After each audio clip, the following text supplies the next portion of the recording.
Programme द्वारा देखा है सारे दर्शकों मैं सरजीत सिंह मान फतेह अर्ज करता हाँ जी। वाहिगुरू जी का खालसा वाहिगुरू जी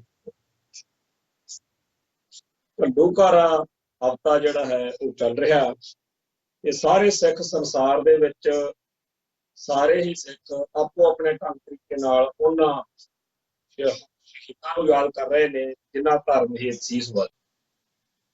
ਤੇ ਇਹ ਸਾਰੇ ਸਮੇਂ ਦੌਰਾਨ ਜਦੋਂ ਕਿ ਚਾਰੇ ਪਾਸੇ ਜਿੱਧਰ ਮਰਜੀ ਨਜ਼ਰ ਮਾਰ ਲਓ ਸੰਤ ਗਿਆਨੀ ਜਰਨੈਲ ਸਿੰਘ ਜੀ ਖਾਲਸਾ ਭਿੰਡਰਾਂ ਵਾਲਿਆਂ ਧਰਮ ਯੁੱਧ ਮੋਰਚੇ ਬਾਰੇ ਤੇ ਹੋਰ ਜਿਹੜੇ ਇਸ ਘੱਲੂਘਾਰੇ ਨਾਲ ਸੰਬੰਧਿਤ ਨੁਕਤੇ ਆ ਮਸਲੇ ਆ ਮੁੱਦੇ ਆ ਉਹਨਾਂ ਉੱਤੇ ਚਰਚਾ ਚੱਲ ਰਹੀ ਆ।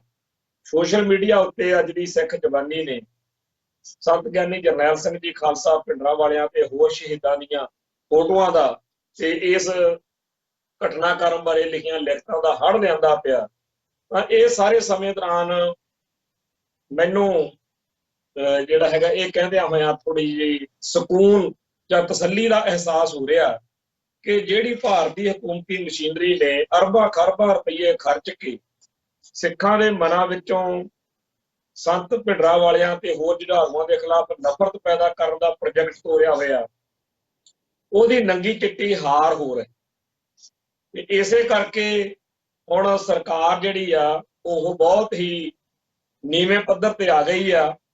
ਅੰਮ੍ਰਿਤਸਰ ਦੇ ਵਿੱਚ ਦਰਬਾਰ ਸਾਹਿਬ ਨੂੰ ਜਾਂਦੇ ਰਸਤਿਆਂ ਦੇ ਉੱਤੇ ਨਾਕੇਬੰਦੀ ਕਰਕੇ ਸੰਗਤਾਂ ਨੂੰ ਦਰਬਾਰ ਸਾਹਿਬ ਜਾਣ ਤੋਂ ਰੋਕਿਆ ਜਾ ਰਿਹਾ ਤੇ ਇਹ ਜਾਣ ਬੁੱਝ ਕੇ ਕੀਤਾ ਜਾ ਰਿਹਾ ਕਿ ਕਰੋਨਾ ਕਰਕੇ ਅਸੀਂ 8 ਤਰੀਕ ਤੋਂ ਬਾਅਦ ਧਾਰਮਿਕ ਸਥਾਨ ਖੋਲਾਂਗੇ, ਜਦੋਂ ਕਿ ਜੇਕਰ ਇਹ 5 ਤਰੀਕ ਨੂੰ ਵੀ ਖੋਲ ਦਿੱਤੇ ਜਾਣ ਤਾਂ ਕੋਈ ਫਰਕ ਨਹੀਂ ਪੈਣਾ। ਜਿਹੜੀ ਸਥਿਤੀ 8 ਨੂੰ ਹੋਣੀ ਆ ਉਹੀ 5 ਨੂੰ ਹੋਣੀ ਆ। ਪਰ 6 ਜੂਨ ਨੂੰ ਸਿੱਖ ਸੰਗਤਾਂ ਦਰਬਾਰ ਸਾਹਿਬ ਵਿੱਚ ਇਕੱਠੀਆਂ ਨਾ ਹੋ ਜਾਣ ਇਸ ਡਰ ਦੇ ਕਰਕੇ ਇਸ ਵੇਲੇ ਹਕੂਮਤੀ ਮਸ਼ੀਨਰੀ ਜਿਹੜੀ ਹੈ ਉਹ ਇਸ ਤਰ੍ਹਾਂ ਦੇ ਪ੍ਰੋਗਰਾਮ ਇਸ ਤਰ੍ਹਾਂ ਦੇ ਐਲਾਨ ਜਿਹੜੇ ਕਰ ਰਹੀ ਆ ਕਿ 8 ਜੂਨ ਤੋਂ ਬਾਅਦ ਖੁੱਲ੍ਹਣ। ਸੋ 1947 ਤੋਂ ਹੀ ਸਿੱਖਾਂ ਨੂੰ ਕੁੱਟਣ ਤੇ ਬਦਨਾਮ ਕਰਨ ਦੇ ਜਿਹੜੇ ਪ੍ਰੋਜੈਕਟ ਦੇ ਤਹਿਤ ਇੰਡੀਅਨ ਐਸਟੈਬਲਿਸ਼ਮੈਂਟ ਚੱਲ ਰਹੀ ਹੈ ਉਹਦੇ ਤਹਿਤ ਪਹਿਲਾਂ ਸੰਤ ਗਿਆਨੀ ਜਰਨੈਲ ਸਿੰਘ ਜੀ ਖਾਲਸਾ ਭਿੰਡਰਾਂ ਵਾਲਿਆਂ ਨੂੰ ਬਹੁਤ ਨਿੰਦਿਆ ਭੰਡਿਆ ਗਿਆ ਤੇ ਇਹ ਸੋਚਿਆ ਗਿਆ ਕਿ ਸਿੱਖਾਂ ਦੀ ਆਉਣ ਵਾਲੀ ਜਿਹੜੀ ਪੀੜ੍ਹੀ ਆ ਉਹ ਬਹੁਤ ਜ਼ਿਆਦਾ ਇਹਨਾਂ ਸ਼ਖਸੀਅਤਾਂ ਦੇ ਖਿਲਾਫ ਹੋਈ। ਪਰ ਜਦੋਂ ਅਸੀਂ ਅੱਜ ਦੇ ਯੂਥ ਉੱਤੇ ਨਜ਼ਰ ਮਾਰਦੇ ਹਾਂ, ਪਿਛਲੇ ਦਿਨਾਂ ਦੇ ਵਿੱਚ ਆਪਾਂ ਜਦੋਂ ਸ਼ਹੀਦੀ ਡਾਇਰੈਕਟਰੀ ਦਾ ਪ੍ਰੋਜੈਕਟ ਤੋਰਿਆ ਤੇ ਸ਼ਹੀਦੀ ਡਾਇਰੈਕਟਰੀ ਜਿਹੜੀ ਕਿ ਜੂਨ 1984 ਦੇ ਵਿੱਚ ਜੂਝ ਕੇ ਸ਼ਹੀਦ ਹੋਏ ਸਿੰਘਾਂ ਦੀ ਡਾਇਰੈਕਟਰੀ ਦੇ ਬਾਰੇ ਆਪਾਂ ਇਸ ਪ੍ਰੋਗਰਾਮ ਦੇ ਵਿੱਚ ਖਬਰ ਦੇ ਵਿੱਚ ਚਰਚਾ ਕੀਤੀ। ਉਦੋਂ ਬਾਅਦ ਵਿੱਚ ਬਹੁਤ ਵਧੀਆ ਹੁੰਗਾਰਾ ਮਿਲਿਆ ਤੇ ਨੌਜਵਾਨਾਂ ਨੇ ਬਹੁਤ ਜ਼ਿਆਦਾ ਕੁਐਸਚਨਿੰਗ ਕੀਤੀ, ਸਵਾਲ ਪੁੱਛੇ ਤੇ ਲੋਕਾਂ ਦਾ ਜਿਹੜਾ ਇਸ ਪ੍ਰਤੀ ਜਿਹੜਾ ਹਾਂ ਪੱਖੀ ਨਜ਼ਰੀਆ ਉਹਨੇ ਸਾਨੂੰ ਵੀ ਉਤਸ਼ਾਹਿਤ ਕੀਤਾ ਹੈ ਤੇ ਜਿਹੜਾ ਸਰਕਾਰੀ ਪ੍ਰਾਪੇਗੰਡਾ ਹੈਗਾ ਉਹ ਸ਼ਰੇਆਮ ਹਾਰਦਾ ਹੋਇਆ ਦਿਖ ਰਿਹਾ। ਮੈਂ ਇਹ ਗੱਲ ਜਦੋਂ ਪਿਛਲੇ ਪ੍ਰੋਗਰਾਮਾਂ ਵਿੱਚ ਆਖੀ ਸੀ ਕਿ ਭਾਈ ਜੇਕਰ ਕਿਸੇ ਨੂੰ ਕੋਈ ਸ਼ੰਕੇ ਜਾਂ ਸਵਾਲ ਹੁੰਦੇ ਆ, ਕੋਈ ਗੱਲ ਕਲੀਅਰ ਕਰਨੀ ਹੁੰਦੀ ਆ ਤਾਂ ਸਾਨੂੰ ਬੇਝਿਜਕ ਹੋ ਕੇ ਪੁੱਛ ਸਕਦਾ ਹੈ। ਉਦੋਂ ਮੈਨੂੰ ਇਹ ਤਾਂ ਸੀ ਕਿ ਥੋੜੇ ਬਹੁਤੇ ਸਾਨੂੰ ਸਵਾਲ ਆਉਣਗੇ ਪਰ ਇੰਨੇ ਜ਼ਿਆਦਾ ਸੁਲਝੇ ਹੋਏ ਤਰੀਕੇ ਨਾਲ ਇੰਨੇ ਵਧੀਆ ਤਰੀਕੇ ਨਾਲ ਸਾਨੂੰ ਇੰਨੇ ਜਿਹੜੇ ਅਹਿਮ ਨੁਕਤਿਆਂ ਬਾਰੇ ਸਵਾਲ ਪੁੱਛੇ ਜਾਣਗੇ ਜਿਹੜੇ ਕਿ ਅੱਜ ਆਪਾਂ ਪ੍ਰੋਗਰਾਮ ਡਿਸਕਸ ਕਰਾਂਗੇ, ਇਹ ਮੈਨੂੰ ਨਹੀਂ ਸੀ ਪਤਾ। ਮੈਂ ਸੋਚਦਾ ਸੀਗਾ ਕਿ ਅਸੀਂ ਜੂਨ 84 ਦੇ ਸ਼ਹੀਦਾਂ ਦੀ ਡਾਇਰੈਕਟਰੀ ਨੂੰ ਲੈ ਕੇ ਇਸ ਘੱਲੂਘਾਰੇ ਹਫ਼ਤੇ ਦੌਰਾਨ ਸਾਰੀ ਜਿਹੜੀ ਗੱਲ ਆ ਉਹ ਕਵਰ ਕਰਾਂਗੇ ਕਿ ਸ਼ਹੀਦੀ ਡਾਇਰੈਕਟਰੀ ਕਿਵੇਂ ਬਣੀ, ਕਿੱਥੇ ਕਿੱਥੇ ਗਏ, ਕਿਹੜੇ ਕਿਹੜੇ ਸ਼ਹੀਦਾਂ ਦਾ ਇਹ ਤਜਰਬਾ ਸਾਨੂੰ ਰਸਤੇ ਵਿੱਚ ਕੀ ਕੀ ਔਕੜਾਂ ਆਈਆਂ ਜਾਂ ਸਾਡੇ ਐਕਸਪੀਰੀਅੰਸ ਕੀ।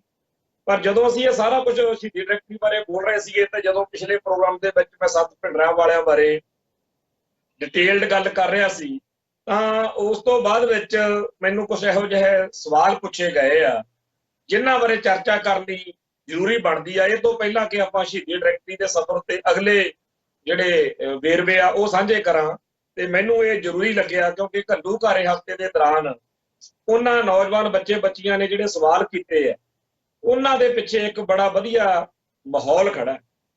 ਸਾਡੀ ਜਿਹੜੀ ਪਿਛਲੀ ਪੀੜ੍ਹੀ ਸੀ ਉਹ ਲਾਈ ਲੱਗ ਪੁਣੇ ਦੇ ਵਿੱਚ ਸੀ, ਉਹਨਾਂ ਨੂੰ 3-4 ਗੱਲਾਂ ਹੀ ਆਉਂਦੀਆਂ ਸੀਗੀਆਂ ਬਈ ਅਸੀਂ ਤਾਂ ਜੀ ਰੇਡੀਓ ਤੇ ਸੁਣਿਆ, ਅਸੀਂ ਜੀ ਅਖਬਾਰ 'ਚ ਪੜ੍ਹਿਆ, ਅਸੀਂ ਫਲਾਨੀ ਕਿਤਾਬ 'ਚ ਦੇਖਿਆ, ਜਾਂ ਅਸੀਂ ਐਡੇ ਵੱਡੇ ਲੀਡਰ ਤੋਂ ਸੁਣਿਆ ਤੇ ਉਹ ਜਿਹੜੀ ਵੀ ਗੱਲ ਹੁੰਦੀ ਸੀ ਉਹ ਸੱਚੀ ਝੂਠੀ ਉਹ ਲਾਈ ਲੱਗ ਬਣ ਕੇ ਬਿਨਾਂ ਕੋਈ ਤੱਥ ਪੜਚੋਲਿਆਂ ਬਗੈਰ ਕੋਈ ਪੜਤਾਲ ਕੀਤਿਆਂ ਬਗੈਰ ਕੋਈ ਜਾਂਚ ਕੀਤਿਆਂ ਬਿਨਾਂ ਕੋਈ ਤਰਕ ਕੀਤਿਆਂ ਉਹਨਾਂ ਨੇ ਉਹਨਾਂ ਗੱਲਾਂ ਨੂੰ ਸੱਚ ਮੰਨ ਲਿਆ ਤੇ ਉਹਨਾਂ ਗੱਲਾਂ ਦੇ ਆਧਾਰ ਦੇ ਉੱਤੇ ਅੱਜ ਜਿਹੜੇ ਸਿੱਖਾਂ ਦੇ ਸਾਡੇ ਨਵਾਂ ਯੂਥ ਆ ਉਹਦੇ ਨਾਲ ਬੜਾ ਪੇਚਾ ਪੈ ਜਾਂਦਾ। ਕਈ ਜਿਹੜੇ ਨੌਜਵਾਨ ਬੱਚੇ ਬੱਚੀਆਂ ਉਹਨਾਂ ਦਾ ਕਹਿਣਾ ਹੈ ਕਿ ਜਦੋਂ ਅਸੀਂ ਸੰਤ ਭਿੰਡਰਾਂਵਾਲਿਆਂ ਦੀ ਚਰਚਾ ਕਰਦੇ ਹਾਂ ਸਿੱਖ ਸੰਘਰਸ਼ ਦੀ ਗੱਲ ਕਰਦੇ ਆ ਤਾਂ ਸਾਡੇ ਚਾਚੇ ਮਾਮੇ ਨਾਨੇ ਤਾਏ ਆਲੇ ਦੁਆਲੇ ਤੋਂ ਕੋਈ ਹੋਰ ਰਿਸ਼ਤੇਦਾਰ ਕੋਈ ਬਜ਼ੁਰਗ ਜਾਂ ਕੋਈ ਪਰਿਵਾਰ ਦਾ ਜਿਹੜਾ ਗਰੀਬੀ ਕੋਈ ਅੰਕਲ ਉਹ ਸਾਨੂੰ ਬੈਠ ਕੇ ਫਿਰ ਮੱਤਾ ਦੇਣ ਬਹਿ ਜਾਂਦਾ। ਉਹ ਤੁਸੀਂ ਇਹਨਾਂ ਚੱਕਰਾਂ 'ਚ ਕਿੱਥੇ ਫਸਦੇ ਫਿਰਦੇ ਹੋ ਮੁੰਡਿਓ, ਤੁਸੀਂ ਨਹੀਂ ਜਾਣਦੇ ਇਹ ਜਿਹੜੇ ਸੰਤ ਭਿੰਡਰਾਂਵਾਲੇ ਸੀ ਇਹ ਬੜੇ ਮਾੜੇ ਸੀ। ਇਹ ਤਾਂ ਜੀ ਜਿਹੜੇ ਆ ਬਈ ਇਹਨਾਂ ਨੇ ਹਿੰਦੂਆਂ ਨਾਲ ਵੈਰ ਪਾਇਆ ਹੋਇਆ ਸੀ, ਹਿੰਦੂਆਂ ਦੇ 5-5000 ਹਿੰਦੂ ਵੱਢਣ ਦੀਆਂ ਗੱਲਾਂ ਕਰਦੇ ਰਹੇ ਆ ਜੀ। ਇਹ ਭਿੰਡਰਾਂਵਾਲੇ ਸੰਤ ਬੜੇ ਮਾੜੇ ਸੀਗੇ ਜੀ। ਇਹਨਾਂ ਨੇ ਤਾਂ ਉੱਥੇ ਘੜਾ ਰੱਖਿਆ ਹੁੰਦਾ ਸੀਗਾ ਤੇ ਘੜੇ 'ਚ ਪਰਚੀਆਂ ਵਾਲੀ ਹਿੱਟ ਲਿਸਟ ਪਾਈ ਹੁੰਦੀ ਸੀ ਤੇ ਜਿਹੜੇ ਉੱਥੇ ਬੰਦੇ ਆਉਂਦੇ ਸੀ ਉਹਨਾਂ ਤੋਂ ਫਿਰ ਕਤਲ ਕਰਾਉਂਦੇ ਸੀਗੇ, ਘੜੇ 'ਚ ਪਰਚੀਆਂ ਰੱਖੀਆਂ ਹੁੰਦੀਆਂ ਸੀ। ਇਵੇਂ ਹੀ ਕਦੇ ਕਹਿੰਦੇ ਜੀ ਇਹ ਕਾਂਗਰਸ ਦੇ ਏਜੰਟ ਸੀਗੇ, ਇਹ ਤਾਂ ਇੰਦਰਾ ਗਾਂਧੀ ਨੇ ਭਿੰਡਰਾਂਵਾਲਿਆਂ ਨੂੰ ਪੈਦਾ ਕੀਤਾ ਸੀਗਾ ਜੀ, ਇਦਾਂ ਹੀ ਦਲ ਖਾਲਸਾ ਨੂੰ ਵੀ। ਉਹ ਇਦਾਂ ਦੀਆਂ ਬੜੀਆਂ ਗੱਲਾਂ ਜਿਹੜੀਆਂ ਨੇ ਉਹ ਨੌਜਵਾਨ ਬੱਚੇ ਕਹਿੰਦੇ ਆ ਕਿ ਸਾਨੂੰ ਇਹ ਬੇਸ਼ੱਕ ਪਤਾ ਹੁੰਦਾ ਕਿ ਇਹ ਗੱਲਾਂ ਝੂਠ ਨੇ ਜਿਹੜੀਆਂ ਇਹ ਗੱਲਾਂ ਕਹਿ ਰਹੇ, ਪਰ ਅਸੀਂ ਉਹਨਾਂ ਨਾਲ ਬਹਿਸਣ ਦੀ ਬਜਾਏ ਅਸੀਂ ਜੀ ਸੋਚਿਆ ਕਿ ਤੁਹਾਨੂੰ ਪੁੱਛਿਆ ਜਾਵੇ। ਸੋ ਸਾਨੂੰ ਇਸ ਤਰ੍ਹਾਂ ਦੇ ਸਵਾਲ ਆਏ ਨੇ ਤੇ ਅੱਜ ਦਾ ਪ੍ਰੋਗਰਾਮ ਜਿਹੜਾ ਹੈ ਅਸੀਂ ਇਸੇ ਮਸਲੇ ਉੱਤੇ ਰੱਖਿਆ ਕਿ ਜਿਹੜੇ ਸ਼ੰਕੇ ਅਤੇ ਸਵਾਲ ਸਾਡੇ ਯੂਥ ਨੇ ਸਾਨੂੰ ਪੁੱਛੇ ਹੈ ਅਸੀਂ ਉਹਨਾਂ ਬਾਰੇ ਆਪਦੇ ਇਸ ਪ੍ਰੋਗਰਾਮ ਦੇ ਰਾਹੀਂ ਸੰਗਤਾਂ ਨੂੰ ਦਸੀਏ ਕਿ ਇਹ ਘੜੇ 'ਚੋਂ ਪਰਚੀਆਂ ਦਾ ਜਾਂ ਸੰਤ ਭਿੰਡਰਾਂਵਾਲਿਆਂ ਨੂੰ ਜਿਹੜਾ ਕਿਹਾ ਜਾਂਦਾ ਕਿ ਉਹਨਾਂ ਨੇ ਜੀ ਹਿੰਦੂਆਂ ਨਾਲ ਦੁਸ਼ਮਣੀ ਸੀ, ਹਿੰਦੂਆਂ ਦਾ ਵੈਰ ਪਾਇਆ ਸੀ, ਇਦਾਂ ਇਹ ਸਾਰੀਆਂ ਗੱਲਾਂ ਜਾਂ ਕਾਂਗਰਸ ਦੇ ਏਜੰਟ ਵਾਲੀ ਗੱਲ ਜਾਂ ਹੋਰ ਜਿੰਨੇ ਵੀ ਨੁਕਤੇ ਸੰਤ ਭਿੰਡਰਾਂਵਾਲਿਆਂ ਨਾਲ ਸੰਬੰਧਿਤ ਨੇ ਉਹ ਇਸ ਪ੍ਰੋਗਰਾਮ ਦੇ ਵਿੱਚ ਆਪਾਂ ਵਿਚਾਰੀਏ। ਸਭ ਤੋਂ ਪਹਿਲਾਂ ਤਾਂ ਆਪਾਂ ਇਹ ਗੱਲ ਵੀ ਜਿਹੜੀ ਇਹ ਗੱਲ ਚੱਲੀ ਕਿ ਸੰਤਾਂ ਨੇ ਇੱਕ ਘੜਾ ਰੱਖਿਆ ਹੁੰਦਾ ਸੀ, ਇਹ ਗੱਲ ਅਸੀਂ ਵੀ ਬਚਪਨ ਤੋਂ ਸੁਣਦੇ ਆਏ ਆ। ਅੱਜ 50 ਸਾਲ ਤੋਂ ਉੱਪਰ ਉਮਰ ਹੁੰਦੀ ਜਾਂਦੀ ਆ ਤੇ ਸਾਡੀ ਉਮਰ ਦੇ ਬਹੁਤ ਜ਼ਿਆਦਾ ਲੋਕ ਅੱਜ ਵੀ ਇਸ ਗੱਲ ਨੂੰ ਡਟੇ ਖੜੇ ਆ ਕਿ ਜੀ ਇਹ ਬਿਲਕੁਲ ਸੱਚੀ ਗੱਲ ਆ ਵੀ ਦਰਬਾਰ ਸਾਹਿਬ ਕੰਪਲੈਕਸ ਦੇ ਵਿੱਚ ਇੱਕ ਘੜਾ ਸੀਗਾ, ਉਹਦੇ ਵਿੱਚ ਪੰਥ ਦੇ ਦੁਸ਼ਮਣਾਂ ਦੀ ਲਿਸਟ ਉਹ ਪਰਚੀਆਂ ਬਣਾ ਕੇ ਪਾਈਆਂ ਹੋਈਆਂ ਸੀਗੀਆਂ ਵੀ ਜਦੋਂ ਕੋਈ ਨੌਜਵਾਨ ਜਾਂਦਾ ਸੀਗਾ ਉਹਨੂੰ ਜਾਣਸਾਰ ਕਿਹਾ ਜਾਂਦਾ ਸੀਗਾ ਵੀ ਤੂੰ ਭਾਈ ਦੱਸ। ਉਹ ਕਹਿੰਦਾ ਜੀ ਮੈਂ ਸੇਵਾ ਕਰਨੀ ਆ ਕੌਮ ਦੀ। ਕਹਿੰਦੇ ਜੀ ਉਹਨੂੰ ਕਹਿੰਦੇ ਸੀ ਵੀ ਉਹ ਘੜਾ ਪਿਆ ਉਹਦਾ ਢੱਕਣ ਚੱਕ ਤੇ ਵਿੱਚੋਂ ਇੱਕ ਪਰਚੀ ਕੱਢ ਲਾ ਹਿਲਾ ਕੇ ਤੇ ਜਿਹਦਾ ਉੱਪਰ ਨਾਂ ਆ ਗਿਆ ਉਹਨੂੰ ਸੋਧਣ ਦੇ ਲਈ ਉਸ ਕੋਨੇ ਦੇ ਵਿੱਚ ਹਥਿਆਰ ਪਏ ਨੇ, ਜਿਹੜਾ ਸ਼ਾਸਤਰ ਤੈਨੂੰ ਚੰਗਾ ਲੱਗਦਾ ਉਹ ਸ਼ਾਸਤਰ ਚੱਕ ਲਾ ਤੇ ਉਹਨੂੰ ਠੋਕ ਕੇ ਆ ਜਾ ਤੇ ਫਿਰ ਅਗਲੀ ਗੱਲ ਕਰਦੇ। ਇਹ ਗੱਲ ਜਿਹੜੀ ਆ ਬੜੀ ਵਾਰ ਸੁਣੀ, ਬੜੀ ਵਾਰ ਅਸੀਂ ਇਹ ਗੱਲ ਦੇ ਉੱਤੇ ਆਲੇ ਦੁਆਲੇ ਚਰਚਾ ਸੁਣੀ ਤੇ ਅਸੀਂ ਤਾਂ ਚਲੋ ਸਿੱਧੇ ਤੌਰ ਤੇ ਬਾਬਾ ਜਰਨੈਲ ਸਿੰਘ ਜੀ ਖਾਲਸਾ ਭਿੰਡਰਾਂਵਾਲਿਆਂ ਬਾਰੇ ਜਾਂ ਸਿੱਖ ਸੰਘਰਸ਼ ਬਾਰੇ ਸਿੱਧੇ ਜਾਣਦੇ ਹੋਣ ਕਰਕੇ ਝਮੇਲੇ ਤੋਂ ਬਚੇ। ਪਰ ਜਿਹੜਾ ਅੱਜ ਦਾ ਯੂਥ ਆ ਉਹਨੂੰ ਇਹ ਗੱਲ ਕਿਉਂਕਿ ਅੱਜ ਤਰਕ ਦਾ, ਗਿਆਨ ਦਾ, ਖੋਜ ਦਾ, ਤੱਥ ਪੜਤਾਲ ਕਰਨ ਦਾ ਅੱਜ ਦਾ ਯੂਥ ਜਿਹੜਾ ਹੈ ਬਹੁਤ ਸਿਆਣਾ, ਬਹੁਤ ਮੈਚੁਰ।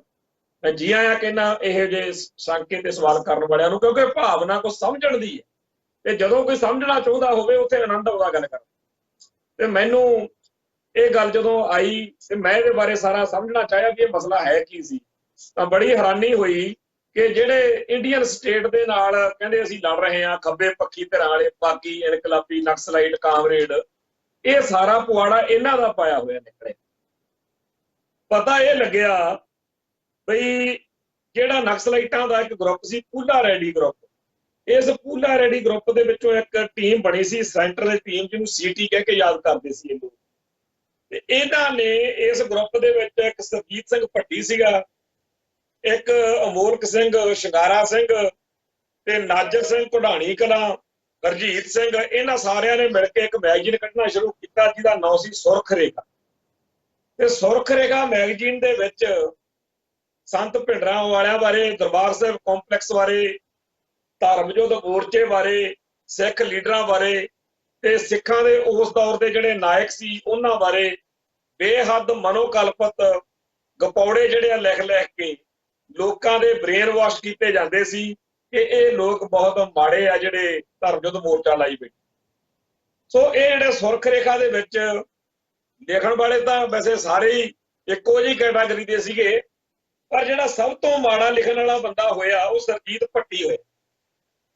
ਸਰਜੀਤ ਭੱਟੀ ਦਾ ਪਿੰਡ ਬਡਾਲਾ ਸੀਗਾ ਤੇ ਇਹ ਕਪੂਰਥਲੇ ਰਹਿੰਦਾ ਅੱਜ ਕੱਲ, ਹੁਣ ਪਤਾ ਨਹੀਂ ਹੈਗਾ ਕਿ ਨਹੀਂ। ਪਿੱਛੇ ਜੇ ਤਾਂ ਕਪੂਰਥਲੇ ਦੱਸਿਆ ਸੀ ਵੀ ਕਪੂਰਥਲੇ ਹੁਣ ਇਹਨੂੰ ਪਾਰਟੀਆਂ ਨੇ ਕੱਢਤਾ, ਉਹਨਾਂ ਨੇ ਮੈਗਜ਼ੀਨ ਵਾਲਿਆਂ ਨੇ ਵੀ ਕੱਢਤਾ, ਸੁਰਖ ਰੇਖਾ ਵਾਲਿਆਂ ਨੇ। ਪਰ ਇਸ ਬੰਦੇ ਨੇ ਉਹਨਾਂ ਦਿਨਾਂ ਦੇ ਵਿੱਚ ਜਦੋਂ ਧਰਮ ਯੁੱਧ ਮੋਰਚਾ ਲੱਗਿਆ ਹੋਇਆ ਸੀ, ਇਹਨੇ ਸੁਰਖ ਰੇਖਾ ਮੈਗਜ਼ੀਨ ਦੇ ਵਿੱਚ ਖੜਕ ਸਿੰਘ ਦੇ ਨਾਂ ਹੇਠ ਲਿਖਦਾ ਹੁੰਦਾ ਸੀ ਇੱਕ ਤਾਂ ਇਹ, ਇੱਕ ਇਹਨੇ ਅਮਰੀਕ ਸਿੰਘ ਦੇ ਨਾਂ ਹੇਠ ਲਿਖਣਾ ਇਹਨੇ ਨਾਂ ਉੱਥੇ ਅਮਰੀਕ ਸਿੰਘ ਜਾਂ ਖੜਕ ਸਿੰਘ ਲਿਖਦੇ। ਤੇ ਉੱਥੇ ਇੱਕ ਇਹਦਾ ਸਥਾਈ ਕਾਲਮ ਹੁੰਦਾ ਸੀ ਛਪਦਾ, ਸੰਤਨ ਕੀ ਮਹਿਮਾ ਕਹੀ ਵੀ ਜਾਏ, ਇਹ ਇਹਦਾ ਟਾਈਟਲ ਹੁੰਦਾ ਸੀ।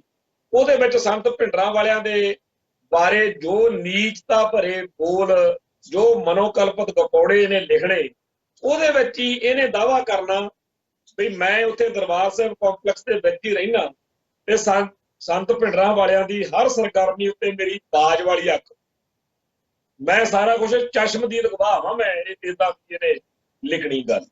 ਇਹਨੇ ਹੀ ਉਹਨਾਂ ਦਿਨਾਂ 'ਚ ਘੜੇ ਦੀ ਕਹਾਣੀ ਤੋਰੀ ਸੀਗੀ ਵੀ ਦਰਬਾਰ ਸਾਹਿਬ ਕੰਪਲੈਕਸ ਦੇ ਵਿੱਚ ਜੀ ਇੱਕ ਘੜਾ ਰੱਖਿਆ ਹੋਇਆ ਤੇ ਘੜੇ ਦੇ ਵਿੱਚ ਦੁਸ਼ਟਾਂ ਦੀਆਂ ਜਿਹਨਾਂ ਨੂੰ ਮਾਰਨਾ ਚਾਹੁੰਦੇ ਆ ਉਹ ਪਰਚੀਆਂ ਨੇਗੀਆਂ ਪਾਈਆਂ ਹੋਈਆਂ, ਤੇ ਜਦੋਂ ਕਿ ਸਿੱਖ ਨੌਜਵਾਨ ਆ ਕੇ ਕੌਮ ਦੀ ਸੇਵਾ ਕਰਨ ਬਾਰੇ ਪੁੱਛਦਾ ਹੈ ਤੇ ਉਹਨੂੰ ਕਹਿੰਦੇ ਆ ਵੀ ਉਹ ਘੜੇ 'ਚੋਂ ਪਰਚੀ ਕੱਢ ਲਾ ਤੇ ਉਹ ਦੁਸ਼ਟ ਨੂੰ ਸੋਧਿਆ, ਤੇ ਫਿਰ ਉਹਨੂੰ ਕਹਿੰਦੇ ਆਪਦੇ ਜਥੇ 'ਚ ਸ਼ਾਮਲ ਕਰ ਲੈਂਦੇ।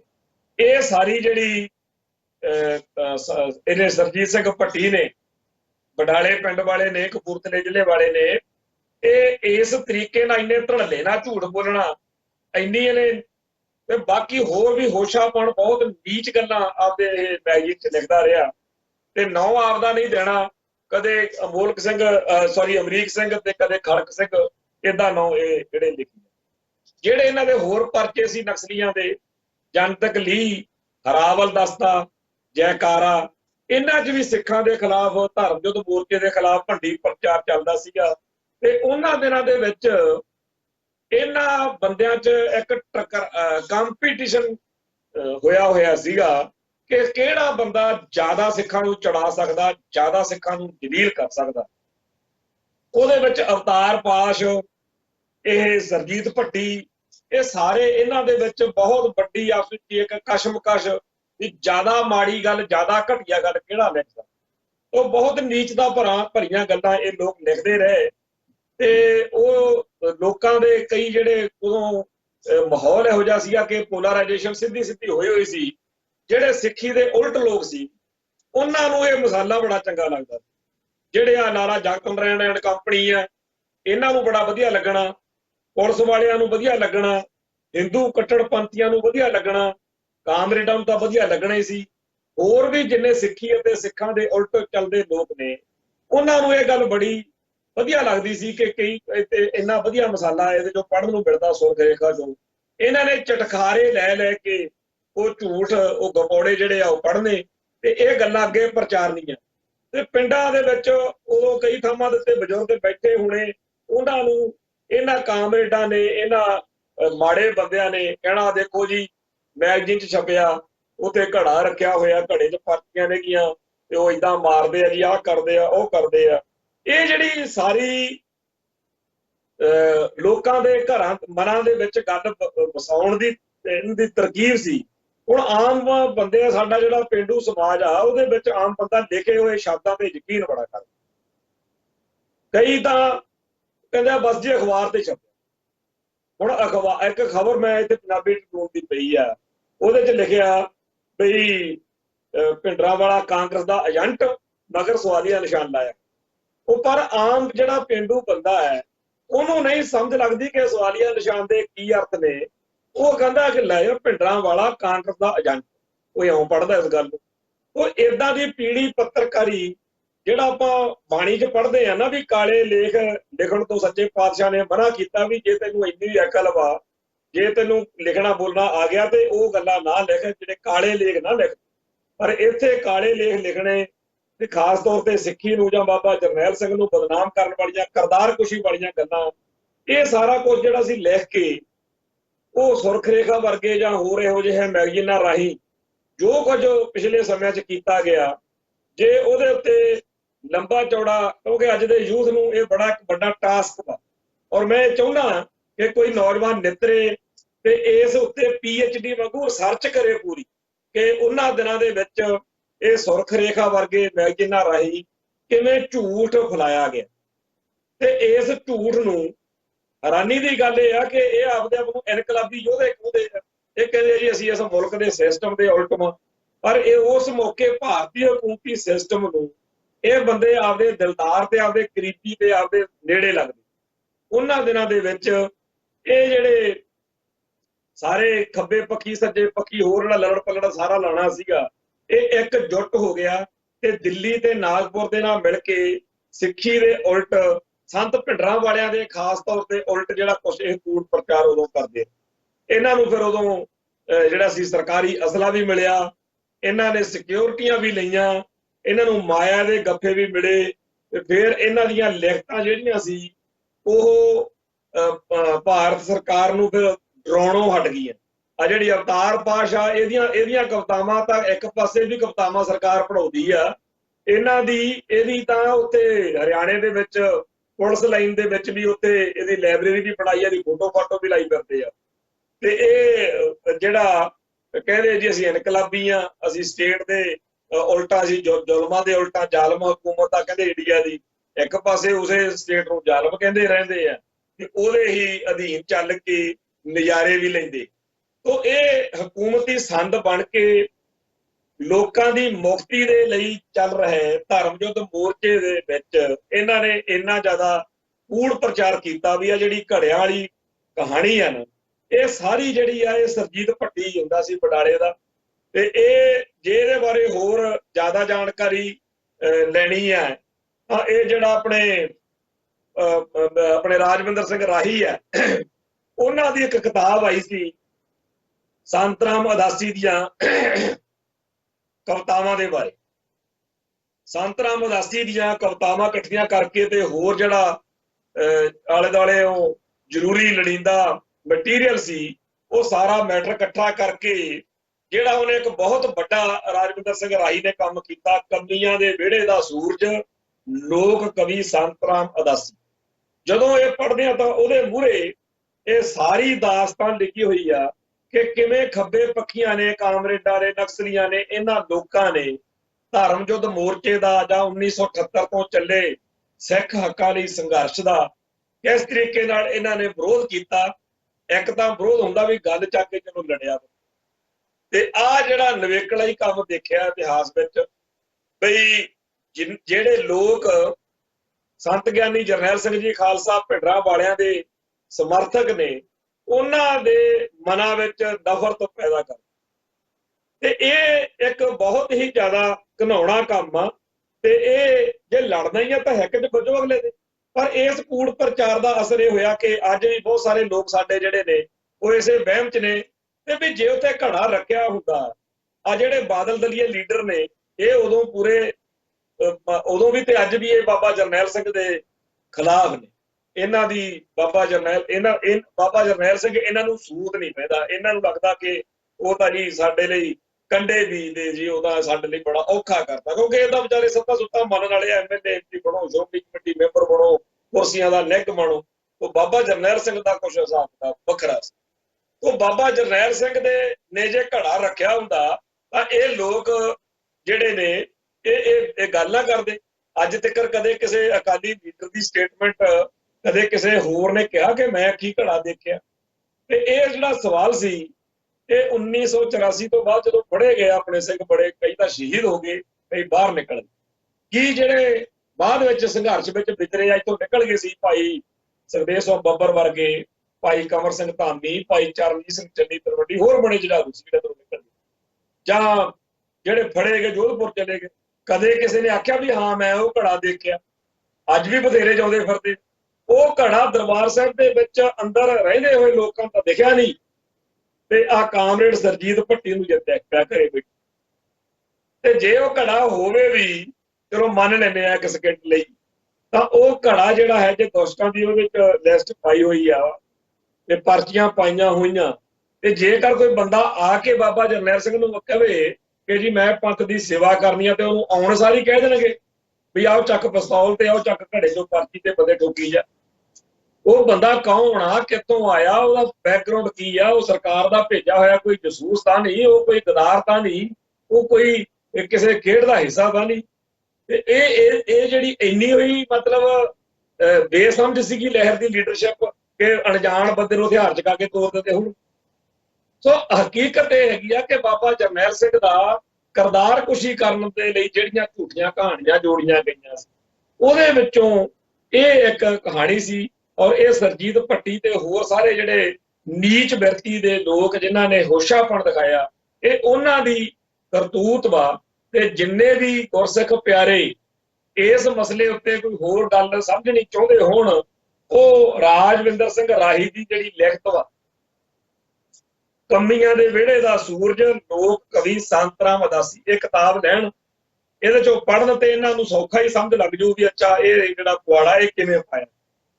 ਤੇ ਏਦਾਂ ਦੇ ਪੁਆੜੇ ਇੱਕ ਦੋ ਨਹੀਂ, ਹੋਰ ਵੀ ਬੜੇ ਨੇ, ਕਿਉਂਕਿ ਜਿਹੜੇ ਪੁਰਾਣੇ ਉਸ ਵੇਲੇ ਜਿਨ੍ਹਾਂ ਦੇ ਖਿਆਲ ਬਣ ਗਏ, ਹੁਣ ਉਹਨਾਂ ਨੂੰ ਔਖਾ ਲੱਗਦਾ। ਪਿਛਲੇ 40-50 ਸਾਲ ਤੋਂ ਲਗਾਤਾਰ ਇੱਕ ਗੱਲ ਕਹਿੰਦੇ ਆਏ ਨੇ, ਹੁਣ ਜਦੋਂ ਅੱਜ ਉਹਨਾਂ ਦੇ ਜਵਾਨ ਹੋਏ ਪੁੱਤ ਭਤੀਜੇ ਉੱਠ ਕੇ ਕਹਿੰਦੇ ਨੇ ਕਿ ਸੰਤ ਭਿੰਡਰਾਂ ਵਾਲੇ ਮਹਾਨ ਸਿੱਖ ਹੋਏ ਆ ਸਦੀ ਦੇ, ਉਹਨਾਂ ਨੂੰ ਬੜਾ ਔਖਾ ਲੱਗਦਾ। ਉਹ ਤਾਂ ਕਹਿੰਦੇ ਨਹੀਂ ਜੀ, ਉਹ ਤਾਂ ਘੜਾ ਰੱਖਿਆ ਹੁੰਦਾ ਸੀ। ਫਿਰ ਆਹ ਗੱਲ ਕਿ ਹਿੰਦੂਆਂ ਦੇ ਦੁਸ਼ਮਣ ਸੀ, ਹਿੰਦੂ ਕੱਟੜਪੰਥੀ ਜਥੇਬੰਦੀਆਂ ਤਾਂ ਬਹੁਤ ਜ਼ਿਆਦਾ ਕੂਟ ਪ੍ਰਚਾਰ ਕਰ, ਸੋਸ਼ਲ ਮੀਡੀਆ ਉੱਤੇ ਬਹੁਤ ਲੱਗੇ ਰਹਿੰਦੇ ਨੇ। ਹੁਣ ਗੱਲ ਇਹ ਆ, ਕਹਿੰਦੇ ਜੀ ਉਹਨਾਂ ਨੇ ਕਿਹਾ ਸੀ ਵੀ ਜੇ ਮੇਰੀ ਬੱਸ ਨਾ ਛੱਡੀ ਤਾਂ 5000 ਹਿੰਦੂ ਇੱਕ ਘੰਟੇ 'ਚ ਵੜਦੇ। ਇਹ ਗੱਲ ਤਾਂ ਨਹੀਂ ਕਿ ਉਹ ਗੱਲ ਕਹੀ ਵੀ, ਆਖੀ ਤਾਂ ਹੈ। ਜਿਨ੍ਹਾਂ ਨੇ ਸਾਨੂੰ ਸਵਾਲ ਕੀਤੇ ਆ, ਮੈਨੂੰ ਉਹਨਾਂ ਬੱਚਿਆਂ ਦਾ ਵੀ ਬਹੁਤ ਧੰਨਵਾਦ ਜਿਨ੍ਹਾਂ ਦੇ ਮਨ ਦੇ ਵਿੱਚ ਬਾਬਾ ਜਰਨੈਲ ਸਿੰਘ ਜਾਂ ਉਸ ਵੇਲੇ ਦੀ ਸਿੱਖ ਲੀਡਰਸ਼ਿਪ ਦੇ ਬਾਰੇ ਹਾਂ ਪੱਖੀ ਕਿਹਾ। ਕਹਿੰਦੇ ਜੀ ਅਸੀਂ ਇਹ ਤਾਂ ਮੰਨਦੇ ਆ ਕਿ ਬਾਬਾ ਜਰਨੈਲ ਸਿੰਘ ਨੇ ਇਹ ਗੱਲ ਕਹੀ, ਪਰ ਜਿਹੜੀ ਭਾਵਨਾ ਸਾਡੇ ਸਾਹਮਣੇ ਹੁਣ ਬਣਾ ਕੇ ਪੇਸ਼ ਕੀਤੀ ਜਾਂਦੀ ਆ ਉਹ ਨਹੀਂ। ਸੋ ਹਕੀਕਤ ਇਹ ਹੈ ਕਿ ਇੱਕ ਬਹੁਤ ਹੀ ਬਦਨਾਮ ਤੇ ਜਲਾਦ ਟਾਈਪ ਦਾ ਮਾੜਾ ਪੁਲਿਸ ਅਫਸਰ ਸੀਗਾ ਗੁਰਚਰਨ ਸਿੰਘ ਸਾਂਸੀ। ਉਹ ਜਿਹੜਾ ਸਾਂਸੀ ਗੁਰਚਰਨ ਸਿੰਘ ਬੜਾ ਬਦਨਾਮ ਸੀਗਾ। ਉਹ ਮੁਕਤਸਰ ਡਿਊਟੀ ਕਰਦਾ ਸੀਗਾ ਤੇ 15 ਅਗਸਤ 1983 ਦੀ ਇਹ ਗੱਲ, ਦੁਪਹਿਰੋਂ 1:15 ਵਜੇ ਕੋਈ ਉਹਨੂੰ ਗੋਲੀ ਮਾਰ ਗਿਆ। ਮਾੜੇ ਬੰਦੇ ਦੇ 100 ਵੈਰੀ ਹੁੰਦੇ। ਜਦੋਂ ਲੋਕਾਂ ਨਾਲ ਜ਼ੁਲਮ ਕਰਨਾ, ਬੇਕਿਰਕ ਹੋ ਕੇ ਤਸੀਹੇ ਦੇਣੇ ਆ, ਤਾਂ ਕਦੇ ਨਾ ਕਦੇ ਕਿਸੇ ਨਾ ਕਿਸੇ ਨੂੰ ਗੁੱਸਾ ਆਉਣਾ ਹੀ ਹੈ। ਜਦੋਂ ਸਾਂਸੀ ਨੂੰ ਗੱਡੀ ਚਾੜਤਾ, ਗੱਡੀ ਚਾੜਨ ਵਾਲਾ ਤਾਂ ਨਿਕਲ ਗਿਆ, ਉਹ ਦੁਪਹਿਰਿਓਂ 1:15 ਵਜੇ ਗੱਡੀ ਚੜ੍ਹਦਾ ਤੇ ਇੱਧਰ 1:30 ਵਜੇ ਅੰਮ੍ਰਿਤਸਰ ਤੋਂ ਸੰਤਾਂ ਨੇ ਇੱਕ ਬੱਸ ਭੇਜੀ ਮੁਕਤਸਰ ਤੋਂ ਅੱਗੇ ਪਿੰਡ ਵਾ ਝੀੜ ਵਾਲਾ। ਉੱਥੇ ਝੀੜ ਵਾਲੇ ਵੱਡੇ ਮਹਾਂਪੁਰਸ਼ ਸੰਤ ਗਿਆਨੀ ਕਰਤਾਰ ਸਿੰਘ ਜੀ ਖਾਲਸਾ ਭਿੰਡਰਾਂ ਵਾਲਿਆਂ ਦਾ ਪਰਿਵਾਰ ਉੱਥੇ ਰਹਿੰਦੇ ਤੇ ਉੱਥੇ ਸਤਿਕਾਰਯੋਗ ਮਾਤਾ ਲਾਭ ਕੌਰ ਜੀ, ਉਹਨਾਂ ਲਈ ਇੱਕ ਬੱਸ ਭੇਜੀ ਟਕਸਾਲ ਦੇ ਸਿੰਘਾਂ ਨੂੰ ਤੇ ਹੋਰ ਸਿੰਘਾਂ ਨੂੰ ਵੀ ਜਾਓ ਉਹਨਾਂ ਨੂੰ ਲੈ ਆਓ ਇੱਥੇ ਸਮਾਗਮ ਨੇ। ਸਮਾਗਮਾਂ ਵਾਸਤੇ ਉਹਨਾਂ ਨੂੰ ਜਿਹੜੀ ਬੱਸ ਲੈਣ ਜਾ ਰਹੀ ਸੀ, ਉਹ ਜਦੋਂ ਉੱਥੇ ਮੁਕਤਸਰ ਵਾਲੇ ਪੁਲਿਸੀਆਂ ਨੂੰ, ਉੱਥੇ ਦੇ ਪ੍ਰਸ਼ਾਸਨ ਨੂੰ, ਉਹਨਾਂ ਦੀ ਹੇਠੀ ਬੜੀ ਹੋਈ ਸੀ ਵੀ ਗੋਲੀ ਮਾਰ ਕੇ ਸਿੰਘ ਨਿਕਲ ਗਏ ਉਹਨੂੰ ਸਾਂਸੀ ਨੂੰ, ਤਾਂ ਇਹਨਾਂ ਨੇ ਆਖਿਆ ਵੀ ਜੇ ਉਹ ਚਲੇ ਗਏ ਆ ਮੋਟਰਸਾਈਕਲ ਵਾਲੇ ਜਿਨ੍ਹਾਂ ਨੇ ਸੋਧਾ ਲਾਇਆ ਤਾਂ ਕੋਈ ਗੱਲ ਨਹੀਂ, ਆ ਬੱਸ ਵਾਲੇ ਨਾ ਜਾਣ, ਹੁਣ ਇਹਨਾਂ ਨੂੰ ਫੜ। ਉਹ ਬੱਸ ਜਿਹੜੀ ਆ ਉਹ ਥਾਣੇ ਲੈ ਗਏ।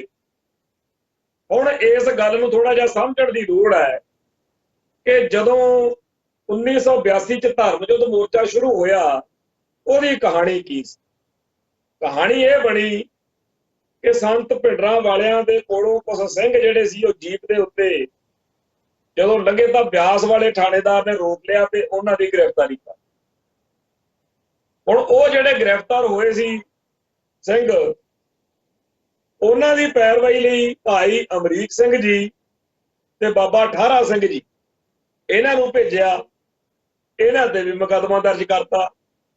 ਤਾਂ ਸੰਤ ਭਿੰਡਰਾਂ ਵਾਲਿਆਂ ਨੂੰ ਇਹ ਗੱਲ ਬਹੁਤ ਚੁਭੀ ਕਿ ਅਸਲ ਵਿੱਚ ਇਹ ਸੰਤ ਕਰਤਾਰ ਸਿੰਘ ਜੀ ਖਾਲਸਾ ਭਿੰਡਰਾਂ ਵਾਲਿਆਂ ਦੇ ਸਪੁੱਤਰ ਭਾਈ ਅਮਰੀਕ ਸਿੰਘ ਦੀ ਗ੍ਰਿਫਤਾਰੀ ਦਾ ਅਸਲ ਜਿਹੜਾ ਕਾਰਨ ਆ ਉਹ ਇਹ ਬਣਦਾ ਹੈ ਵੀ ਇਹ ਟਕਸਾਲ ਦੀ ਹੇਠੀ ਕਰਨੀ ਚਾਹੁੰਦੇ ਆ, ਟਕਸਾਲ ਦੀ ਬੇਇੱਜ਼ਤੀ ਕਰਨੀ ਚਾਹੁੰਦੇ। ਸੋ ਟਕਸਾਲ ਦੇ ਮੁਖੀ ਦੀ ਇਹ ਜਿਹੜੀ ਹੇਠੀ ਆ, ਜੋ ਸਿੱਖ ਨੌਜਵਾਨਾਂ ਦੀ ਫੜੋ ਫੜੀ ਆ, ਇਹਦੇ ਖਿਲਾਫ ਮਹਾਂਪੁਰਸ਼ਾਂ ਨੇ, ਸੰਤ ਗਿਆਨੀ ਜਰਨੈਲ ਸਿੰਘ ਜੀ ਖਾਲਸਾ ਭਿੰਡਰਾਂ ਵਾਲਿਆਂ ਨੇ ਭਾਈ ਅਮਰੀਕ ਸਿੰਘ ਤੇ ਬਾਬਾ ਠਾਰਾ ਸਿੰਘ ਉਹਨਾਂ ਦੀ ਗ੍ਰਿਫਤਾਰੀ ਤੋਂ ਬਾਅਦ ਧਰਮ ਯੁੱਧ ਮੋਰਚਾ ਲਾ ਦਿੱਤਾ। ਇਹ ਜਿਹੜਾ ਧਰਮ ਯੁੱਧ ਮੋਰਚਾ ਜੇ ਸੰਤ ਗਿਆਨੀ ਕਰਤਾਰ ਸਿੰਘ ਜੀ ਖਾਲਸਾ ਭਿੰਡਰਾਂ ਵਾਲਿਆਂ ਦੇ ਸਪੁੱਤਰ ਦੀ ਗ੍ਰਿਫਤਾਰੀ ਕਰਕੇ ਲਾਇਆ ਜਾ ਸਕਦਾ ਹੈ, ਸੰਤਾਂ ਨੂੰ ਇੰਨਾ ਰੋਸ ਆਇਆ, ਇੰਨਾ ਰੋਹ ਆਇਆ ਕਿ ਮੋਰਚਾ ਲਾ ਦਿੱਤਾ, ਤਾਂ ਸੰਤਾਂ ਦੀ ਸਿੰਘਣੀ, ਸੰਤਾਂ ਦੀ ਮਾਤਾ, ਮਾਫ ਕਰਨਾ, ਸੰਤਾਂ ਦੇ ਮਾਤਾ ਨਾਭ ਕੌਰ ਨੂੰ ਜੇ ਪੁਲਿਸ ਲੈ ਕੇ ਗਈ ਹੋਵੇ ਬੱਸ, ਤੇ ਉਹ ਉੱਥੇ ਫਿਰ ਗੁੱਸਾ ਕਿੰਨਾ ਆਇਆ ਹੋਊ। ਤਾਂ ਜਿਹੜਾ ਉਹ ਗੁੱਸਾ ਸੀ, ਉਸ ਮੌਕੇ ਬਗੈਰ ਕਿਸੇ ਗੱਲ ਤੋਂ ਇਹ ਬੱਸ ਨੂੰ ਥਾਣੇ ਲੈ ਕੇ ਗਏ, ਤਾਂ ਫਿਰ ਉੱਥੇ ਅਕਾਲੀ ਲੀਡਰਸ਼ਿਪ ਨੇ ਤੇ ਹੋਰਾਂ ਨੇ ਬਥੇਰੇ ਫੋਨ ਕੀਤੇ, ਪਰ ਕੋਈ ਸੁਣਦਾ ਉੱਥੇ। ਅਖੀਰ ਮਹਾਂਪੁਰਸ਼ਾਂ ਨੇ ਜਦੋਂ ਐਲਾਨ ਕੀਤਾ, ਸੰਤ ਗਿਆਨੀ ਜਰਨੈਲ ਸਿੰਘ ਜੀ ਖਾਲਸਾ ਭਿੰਡਰਾਂ ਵਾਲਿਆਂ ਨੇ, ਵੀ ਜੇਕਰ ਤਾਂ ਸ਼ਾਮ ਤੱਕ ਬੱਸ ਛੱਡਤੀ ਤਾਂ ਵਾਹ ਭਲੀ, ਤੇ ਨਹੀਂ ਫਿਰ 5000 ਹਿੰਦੂਆਂ ਦੇ ਜਿਹੜੇ ਆ ਸਿਰ ਵੱਢਾਂਗੇ। ਇੰਨੀ ਗੱਲ ਸੁਣਨ ਅਨੁਸਾਰ ਫਿਰ ਬੱਸ ਛੱਡ ਵੀ ਦਿੱਤੀ। ਉਹ ਜਿਹੜੀ ਗੱਲ ਕਿਹਾ ਮਸਲਾ ਹੱਲ ਹੁੰਦਾ ਹੋਵੇ, ਉਹ ਗੱਲ ਕਹਿ ਕੇ ਜੇ ਮਸਲਾ ਹੱਲ ਕਰਵਾ ਲਿਆ ਜਾਵੇ ਤਾਂ ਕਿੱਡੀ ਕਿ ਇਹਦੇ ਚ ਆਫਤ ਆ ਗਈ, ਕਿੰਨੀ ਕੁ ਮਾੜੀ ਗੱਲ ਆ। ਨਾ ਕਿਸੇ ਹਿੰਦੂ ਨੂੰ ਵੱਢਿਆ, ਨਾ ਕਿਸੇ ਹਿੰਦੂ ਨੂੰ ਮਾਰਿਆ, ਨਾ ਕਿਸੇ ਹਿੰਦੂ ਦੇ ਝਰੀਟ ਆਈ, ਉਲਟਾ ਸਾਰੀ ਜਿਹੜੀ 1977-78 ਤੋਂ ਲੈ ਕੇ 1986 ਦੇ 84 ਦੇ 6 ਜੂਨ ਤੱਕ ਦੀ ਬਾਬਾ ਜਰਨੈਲ ਸਿੰਘ ਜੀ ਦੀ ਟਕਸਾਲ ਦੇ ਮੁਖੀ ਦੇ ਤੌਰ ਤੇ ਸੇਵਾ ਹੈ, ਉਹਦੇ ਵਿੱਚ ਸਾਨੂੰ ਤਾਂ ਕਿਤੇ ਨਹੀਂ ਲੱਭਿਆ ਵੀ ਭਿੰਡਰਾਂ ਵਾਲੇ ਸੰਤਾਂ ਨੇ ਕਹਿਤਾ ਹੋਵੇ ਚੱਕ ਦੋ ਹਿੰਦੂਆਂ ਨੂੰ। ਹਾਂ, ਇਹ ਗੱਲਾਂ ਜ਼ਰੂਰ ਨੇ ਬਈ ਜਦੋਂ ਭਾਈ ਅਮਰੀਕ ਸਿੰਘ ਤੇ ਬਾਬਾ ਠਾਰਾ ਸਿੰਘ ਗੁਰਦਾਸਪੁਰ ਜੇਲ੍ਹ 'ਚ ਸੀਗੇ, ਉੱਥੇ ਇਹਨਾਂ ਨੇ ਗੁਰਦੁਆਰਾ ਸਾਹਿਬ ਦੀ ਇਮਾਰਤ ਜਿਹੜੀ ਸੀ ਉਹ ਪੁਰਾਣੀ ਬਿਰਧ ਹੋ ਚੁੱਕੀ ਸੀ ਤੇ ਨਵੀਂ ਉਸਾਰੀ, ਤੇ ਉੱਥੇ ਜਿਹੜੇ ਹਿੰਦੂ ਇਕੱਠੇ ਹੋ ਕੇ ਆ ਗਏ, ਕਹਿੰਦੇ ਵੀ ਸਾਡਾ ਵੀ ਜੀ ਮੰਦਿਰ ਬਣਾ ਦਿਓ। ਉੱਥੇ ਜਿਹੜਾ ਮੰਦਿਰ ਦੀ ਸੇਵਾ ਉਹ ਵੀ ਸੰਤਾਂ ਨੇ ਭਾਈ ਅਮਰੀਕ ਸਿੰਘ ਤੇ ਬਾਬਾ ਠਾਰਾ ਸਿੰਘ ਦੇ ਰਾਹੀਂ ਕਰਵਾਈ, ਤੇ ਉੱਥੇ ਜਿਹੜੀ ਮੂਰਤੀ ਸੀ 6000 ਦੀ ਮੂਰਤੀ ਉਸ ਮੰਦਿਰ ਦੇ ਵਿੱਚ ਬਾਬਾ ਜਰਨੈਲ ਸਿੰਘ ਨੇ ਲਵਾਈ। ਤੇ ਇਉਂ ਹੀ ਕਪੂਰਥਲੇ ਇੱਕ ਰਮਾਇਣ ਨੂੰ ਅੱਗ ਲਾਤੀ, ਕਿਸੇ ਰਮਾਇਣ ਦੇ ਸਰੂਪ। ਚਲੋ ਆਪਾਂ ਨਹੀਂ ਮੰਨਦੇ ਕਰਦੇ, ਪਰ ਹਿੰਦੂਆਂ ਦਾ ਇਸ਼ਟ, ਹਿੰਦੂਆਂ ਦਾ ਉਹਦੇ ਤੇ ਗ੍ਰੰਥ ਦੇ ਉੱਤੇ ਸਤਿਕਾਰ ਆ। ਉਹ ਬਾਬਾ ਜਰਨੈਲ ਸਿੰਘ ਨੇ ਉਹਦਾ ਕੇਸ ਲੜਨ ਦੇ ਲਈ ਵਕੀਲ ਵੀ ਕੀਤਾ ਤੇ ਸਾਰੀ ਪੈਰਵਾਈ ਜਿਹੜੀ ਆ ਮਹਾਂਪੁਰਸ਼ਾਂ ਨੇ ਕੀਤੀ। ਇਵੇਂ ਹੀ ਜਿਹੜਾ ਅੰਮ੍ਰਿਤਸਰ ਦੇ ਵਿੱਚ ਕੋਈ ਕੈਲਾਸ਼ ਚੰਦਰ ਨਾਂ ਦਾ ਬੰਦਾ ਸੀ, ਉਹਦੀ ਦੁਕਾਨ ਨੂੰ ਅੱਗ ਲੱਗ, ਤੇ ਉਹਨੂੰ ਕੁਝ ਸ਼ਰਾਰਤੀ ਬੰਦਿਆਂ ਨੇ ਪੁੱਠੀਆਂ ਮੱਤਾਂ ਦਿੱਤੀਆਂ, ਪਰ ਉਹ ਸੰਤਾਂ ਕੋਲ ਚਲਾ ਗਿਆ ਤੇ ਮਹਾਂਪੁਰਸ਼ਾਂ ਨੂੰ ਮਿਲਿਆ। ਕਹਿੰਦਾ ਜੀ ਮੇਰੀ ਦੁਕਾਨ ਨੂੰ ਅੱਗ ਲੱਗੀ ਤੇ ਮੈਨੂੰ ਸਾਡੇ ਜਿਹੜੇ ਹਿੰਦੂ ਕੱਟੜਪੰਥੀ ਆ ਉਹ ਕਹਿੰਦੇ ਆ ਵੀ ਤੂੰ ਭਿੰਡਰਾਂ ਵਾਲੇ ਦਾ ਨਾਮ ਲਿਖਾ ਦੇ ਐਪਲੀਕੇਸ਼ਨ ਦੇ ਕੇ ਕੰਮ। ਤੇ ਕਹਿੰਦਾ ਮੈਂ ਕਿਹਾ ਵੀ ਨਹੀਂ, ਇਹ ਗੱਲ ਨਹੀਂ ਬਣਦੀ, ਤੇ ਮੈਂ ਹੁਣ ਤੁਹਾਡੇ ਕੋਲ ਆਇਆ। ਸੰਤ ਬੜੇ ਖੁਸ਼ ਹੋਏ ਵੀ ਤੂੰ ਸਾਡੇ ਤੇ ਯਕੀਨ ਕੀਤਾ ਕਿ ਅਸੀਂ ਇਹੋ ਜਿਹੇ ਕੰਮ ਨਹੀਂ ਕਰਾਉਂਦੇ। ਤਾਂ ਉਹ ਕਹਿਣ ਲੱਗਿਆ ਕਿ ਮਹਾਂਪੁਰਸ਼ੋ, ਜੇ ਮੈਨੂੰ ਤੁਸੀਂ ਮਦਦ ਕਰਦੇ ਹੋ 100 ਰੁਪਈਆ, ਤੇ ਫਿਰ ਮੈਂ ਬਾਕੀ ਸੰਗਤ ਤੋਂ ਵੀ ਮੰਗਣ ਜੋਗਾ ਹੋ ਜਾਊਗਾ। ਤੇ ਮਹਾਂਪੁਰਸ਼ਾਂ ਨੇ ਉਹਨੂੰ 500 ਰੁਪਈਆ ਦਿੱਤਾ। ਉਹ ਕੈਲਾਸ਼ ਚੰਦਰ ਨੂੰ ਕਿਉਂ ਨਹੀਂ ਲੱਗਿਆ ਕਿ ਭਿੰਡਰਾਂ ਵਾਲੇ ਸੰਤ ਹਿੰਦੂਆਂ ਦੇ ਦੁਸ਼ਮਣ ਆ, ਇਹਨਾਂ ਨੂੰ ਘਰੇ ਬੈਠੇ ਵੀ ਲੱਗੀ ਜਾਂਦੇ। ਇੱਕ ਹਿੰਦੂਆਂ ਦੀ ਕੁੜੀ ਸੀ, ਉਹਦੇ ਸਹੁਰੇ ਉਹਨੂੰ ਦਾਜ ਲਈ ਤੰਗ ਕਰਦੇ ਸੀ। ਉਹ ਪਰਿਵਾਰ ਆ ਕੇ ਮਹਾਂਪੁਰਸ਼ਾਂ ਦੇ ਪੇਸ਼ ਹੋਇਆ, ਤਾਂ ਸੰਤਾਂ ਨੇ ਕਿਹਾ ਵੀ ਕੇਰ ਸਿੰਘ, ਉਹ ਗੁਰਬਖਸ਼ ਸਿੰਘ ਦਾ ਮੁੰਡਾ ਸੀ, ਪਿੰਡ ਟਾਂਡਾ ਬਸਤੀ ਹੁਸ਼ਿਆਰਪੁਰ ਦਾ, ਉਹਦੀ ਡਿਊਟੀ ਲਾਈ ਕੇਰ ਸਿੰਘ ਦੀ, ਉਹ ਪਰਿਵਾਰ ਨੂੰ ਲੈ ਆਇਆ। ਤੇ ਸੰਤਾਂ ਨੇ ਕਿਹਾ ਵੀ ਇਹ ਮੇਰੀ ਧੀ ਆ, ਜਿਹੜਾ ਵੀ ਕੁਝ ਚਾਹੀਦਾ ਮੈਨੂੰ ਦੱਸੋ, ਮੈਂ ਦਿੰਦਾ ਤੁਹਾਨੂੰ। ਤੇ ਸੰਤਾਂ ਨੇ ਉਹਨੂੰ ਧੀ ਬਣਾਇਆ। ਉਸ ਹਿੰਦੂ ਕੁੜੀ ਨੂੰ ਉਹਨਾਂ ਦੋਨਾਂ ਪਰਿਵਾਰਾਂ ਨੂੰ ਉਹਨਾਂ ਨੂੰ ਤਾਂ ਦੇਖਿਆ ਨਹੀਂ ਵੀ ਭਿੰਡਰਾਂ ਵਾਲੇ ਸੰਤ ਹਿੰਦੂਆਂ ਦੇ ਦੁਸ਼ਮਣ ਨੇ। ਉਹ ਤਾਂ ਕਹਿੰਦੇ ਜੀ ਸਾਡੇ ਲਈ ਸਭ ਕੁਝ। ਜਲਾਲਾਬਾਦ ਇੱਕ ਦੀਵਾਨ ਦੇ ਵਿੱਚ ਹੁਕਮ ਚੰਦ ਨਾਮੀ ਹਿੰਦੂ ਸੱਜਣ ਨੇ ਆ ਕੇ ਅਰਜ਼ ਗੁਜ਼ਾਰੀ ਵੀ ਮੇਰੀ ਧੀ ਨੂੰ ਜਬਰੀ ਕੋਈ ਉਠਾ ਕੇ ਲੈ ਗਿਆ, ਚੱਕ ਕੇ ਲੈ ਗਿਆ, ਅਗਵਾ ਕਰ ਲਿਆ। ਤੇ ਮਹਾਂਪੁਰਸ਼ਾਂ ਨੇ ਮਹਿੰਦਰ ਸਿੰਘ ਸਾਈਆਂ ਵਾਲੇ ਦੀ ਡਿਊਟੀ ਲਾਈ ਤੇ ਉਹਦਾ ਮਸਲਾ ਹੱਲ ਕਰਾਇਆ। ਉਸ ਹੁਕਮ ਚੰਦ ਨਾਮੀ ਹਿੰਦੂ ਸੱਜਣ ਨੂੰ ਕਿਉਂ ਨਹੀਂ ਲੱਗਦਾ ਹੈਗਾ ਸੀ ਕਿ ਭਿੰਡਰਾਂ ਵਾਲੇ ਸੰਤ ਜਿਹੜੇ ਨੇ ਉਹ ਹਿੰਦੂਆਂ ਦੇ ਦੁਸ਼ਮਣ ਨੇ ਬਈ। ਤੇ ਇੱਥੇ ਅੰਮ੍ਰਿਤਸਰ ਦੇ ਵਿੱਚ ਜਦੋਂ ਧਰਮ ਯੁੱਧ ਮੋਰਚਾ ਜੋਬਨ ਤੇ ਸੀ, ਬਹੁਤ ਇਹੋ ਜਿਹੇ ਸੱਜਣ ਜਿਹੜੇ ਹਿੰਦੂ ਸੀਗੇ ਉਹ ਸੰਤਾਂ ਨੂੰ ਆ ਕੇ ਮਿਲਦੇ ਤੇ ਆ ਕੇ ਦੱਸਦੇ ਹੁੰਦੇ ਸੀ ਇਹ ਸਾਨੂੰ ਆ ਧਮਕੀ ਪੱਤਰ ਆਇਆ ਤੁਹਾਡੇ ਨਾਂ ਤੇ। ਤੇ ਸੰਤ ਉਹਨਾਂ ਨੂੰ ਹੱਸਦੇ ਹੁੰਦੇ ਸੀ ਵੀ ਅਸੀਂ ਤਾਂ ਪਾਇਆ ਨਹੀਂ। ਉਹ ਕਹਿੰਦੇ ਜੀ ਸਾਨੂੰ ਪਤਾ, ਪਰ ਅਸੀਂ ਤੁਹਾਨੂੰ ਦੱਸਣ ਆਏ ਆ ਵੀ ਤੁਹਾਡਾ ਨਾਂ ਬਦਨਾਮ ਕਰਨ ਦੇ ਲਈ ਸਾਨੂੰ ਆ ਚਿੱਠੀਆਂ ਪਾਈਆਂ ਜਾ ਰਹੀਆਂ। ਕਿੰਨਾ ਵਿਸ਼ਵਾਸ। ਇੱਕ ਭਗਤ ਜੀ ਹੁੰਦੇ ਸੀ, ਭਗਤ, ਉਹਨਾਂ ਨੇ ਦਰਬਾਰ ਸਾਹਿਬ ਜਾਣਾ, ਸਾਰਾ ਹੁਕਮਨਾਮਾ ਚੇਤੇ ਕਰਕੇ ਜਵਾਨੀ ਸੰਤਾਂ ਕੋਲ ਆਉਣਾ ਤੇ ਸੰਤਾਂ ਨੂੰ ਜਵਾਨੀ ਸੁਣਾਉਣਾ। ਉਸ ਹਿੰਦੂ ਨੂੰ, ਭਗਤ ਜੀ ਨੂੰ ਤਾਂ ਕਦੇ ਨਹੀਂ ਸੀ ਲੱਗਿਆ ਕਿ ਭਿੰਡਰਾਂ ਵਾਲੇ ਹਿੰਦੂਆਂ ਦੇ ਦੁਸ਼ਮਣ। ਤੇ ਪੰਡਤ ਮੋਹਰ ਚੰਦ ਜੀ, ਜਿਹੜੇ ਪੰਡਤ ਮੋਹਰ ਚੰਦ ਤੋਂ ਬ੍ਰਾਹਮਣ ਪਰਿਵਾਰ ਦੇ ਵਿੱਚੋਂ ਸੀ, ਉਹ ਆਪ ਸਿੰਘ ਸਜੇ, ਆਪਦੀ ਸਿੰਘਣੀ, ਆਪਦੇ ਬੱਚੇ, 10 ਮੈਂਬਰ ਪਰਿਵਾਰ ਦੇ ਹੋਰ ਉਹ ਸਿੱਖ ਸੰਘਰਸ਼ ਦੇ ਲੇਖੇ ਲਾ ਕੇ ਸਭ ਭਿੰਡਰਾਂ ਵਾਲਿਆਂ ਦੇ ਵਿੱਚੋਂ ਉਹਨਾਂ ਨੂੰ ਤਾਂ ਕਦੇ ਨਹੀਂ ਦੇਖਿਆ ਹੈਗਾ ਕਿ ਹਿੰਦੂਆਂ ਦੇ ਦੁਸ਼ਮਣ ਨੇ। ਤੇ ਇਹੋ ਜਿਹੇ ਹੋਰ ਬੜੇ ਸਾਡੇ ਕੋਲ ਪ੍ਰਸੰਗ ਨੇ, ਪਰ ਇਹ ਉਹਨਾਂ ਲਈ ਆ ਜਿਹੜੇ ਕਹਿੰਦੇ ਆ ਕਿ ਸਾਡੂ ਜੀ ਇਹ ਗੱਲ ਤੇ ਸ਼ੱਕ। ਜਿਨ੍ਹਾਂ ਨੂੰ ਯਕੀਨ ਆ ਉਹਨਾਂ ਲਈ ਇਹ ਗੱਲ ਦੱਸਣੀ ਚਾਹਾਂਗੇ ਕਿ ਵਾਕਿਆ ਹੀ ਕੁਝ ਗੱਲਾਂ ਹੋਈਆਂ। ਜਿਵੇਂ ਜਦੋਂ ਮੁਲਕ ਦੀ ਪ੍ਰਧਾਨ ਮੰਤਰੀ ਸ਼੍ਰੀਮਤੀ ਇੰਦਰਾ ਗਾਂਧੀ ਨੇ ਕਿਹਾ ਕਿ ਸਿੱਖਾਂ ਨੂੰ ਸੋਚ ਲੈਣਾ ਚਾਹੀਦਾ ਹੈ ਕਿ ਪੰਜਾਬ ਤੋਂ ਬਾਹਰ ਵਸਦੇ ਸਿੱਖਾਂ ਦਾ ਕੀ ਬਣੂਗਾ, ਕਿਉਂਕਿ ਇੱਕ ਸਿੱਖ ਜਿਹੜਾ ਹੈ ਉਹ 35 ਜਿਹੜੇ ਹਿੰਦੂ ਆ ਨਾ, 35 ਹਿੰਦੂ, ਉਹਨਾਂ ਨੂੰ ਇੱਕ ਸਿੱਖ ਆਉਂਦਾ। ਹੁਣ ਇਹ ਜਿਹੜੀ ਧਮਕੀ ਦਿੱਤੀ ਸੀ ਕਿ ਪੰਜਾਬ ਤੋਂ ਬਾਹਰਲੇ ਸਿੱਖਾਂ ਨੂੰ ਵੋਟੀਆਂ ਕਰ ਦਿਆਂਗੇ, ਉਹਦਾ ਜਵਾਬ ਸੰਤਾਂ ਨੇ ਦੇਤਾ। ਨਾ ਤਾਂ ਇੰਦਰਾ ਨੇ ਕੋਈ ਉਦੋਂ ਕੰਮ ਕੀਤਾ, ਬੰਦੇ ਮਰਵਾਏ, ਸਿੱਖ ਮਰਵਾਏ, ਨਾ ਸੰਤਾਂ ਨੇ ਕਿਸੇ ਹਿੰਦੂ ਨੂੰ ਪੰਜਾਬ ਤੋਂ ਮਰਵਾਇਆ।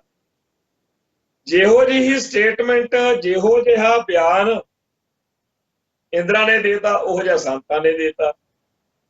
ਸੰਤਾਂ ਨੇ ਕਹਿਤਾ ਬੀਬਾ ਜੇ ਤੂੰ ਗਿਣਤੀਆਂ ਕਰੀ ਫਿਰਦੀ ਆ, ਜੇ ਤੇਰੇ ਦਿਮਾਗ 'ਚ ਇਹ ਗੱਲ ਹੈ ਕਿ 35 ਬੰਦਿਆਂ ਨੂੰ ਇੱਕ ਸਿੱਖ ਆਉਂਦਾ, ਤਾਂ ਫਿਰ ਸਾਡੇ ਲਈ ਵੀ ਹਿਸਾਬ ਸੌਖਾ ਹੀ ਆ ਵੀ ਇੱਕ ਸਿੱਖ ਨੂੰ 35 ਹਿੰਦੂ ਆਉਂਦੇ। ਹੁਣ ਜਿਹੜੇ ਭਕਾਈ ਮਹਿਕਮੇ ਵਾਲੇ ਆ ਉਹਨਾਂ ਨੂੰ ਪੁੱਛੋ ਵੀ ਦੱਸੋ ਕੀ ਗਲਤ ਆ। ਜੇ ਦੋ ਧਿਰਾਂ ਦਾ ਸ਼ਰੀਕਾ ਹੋਵੇ, ਲੜਾਈ ਪੜਾਈ ਚੱਲਦੀ ਹੋਵੇ, ਇੱਕ ਧਿਰ ਕਵੇ ਕਿ ਸਾਡੇ 35 ਬੰਦਿਆਂ ਨੂੰ ਤੇਰਾ ਇੱਕ ਬੰਦਾ ਆਉਂਦਾ, ਤੇ ਇਹਦੇ ਤੋਂ ਪਹਿਲਾਂ ਇਹ ਦੂਜੀ ਧਿਰ ਦਾ ਜਿਹੜਾ ਮੁਖੀ ਆ ਉਹ ਇਹ ਮਹਿਸੂਸ ਕਰੇ ਕਿ ਯਾਰੋ ਇਉਂ ਤਾਂ ਮੇਰੇ ਬੰਦਿਆਂ 'ਚ, ਮੇਰੀ ਕੌਮ 'ਚ, ਮੇਰੇ ਸਾਥੀਆਂ ਵਿੱਚ ਨਿਰਾਸ਼ਾ ਫੈਲ ਸਕਦੀ ਆ ਕਿ ਇਹਨਾਂ ਦੀ ਗਿਣਤੀ ਜ਼ਿਆਦਾ।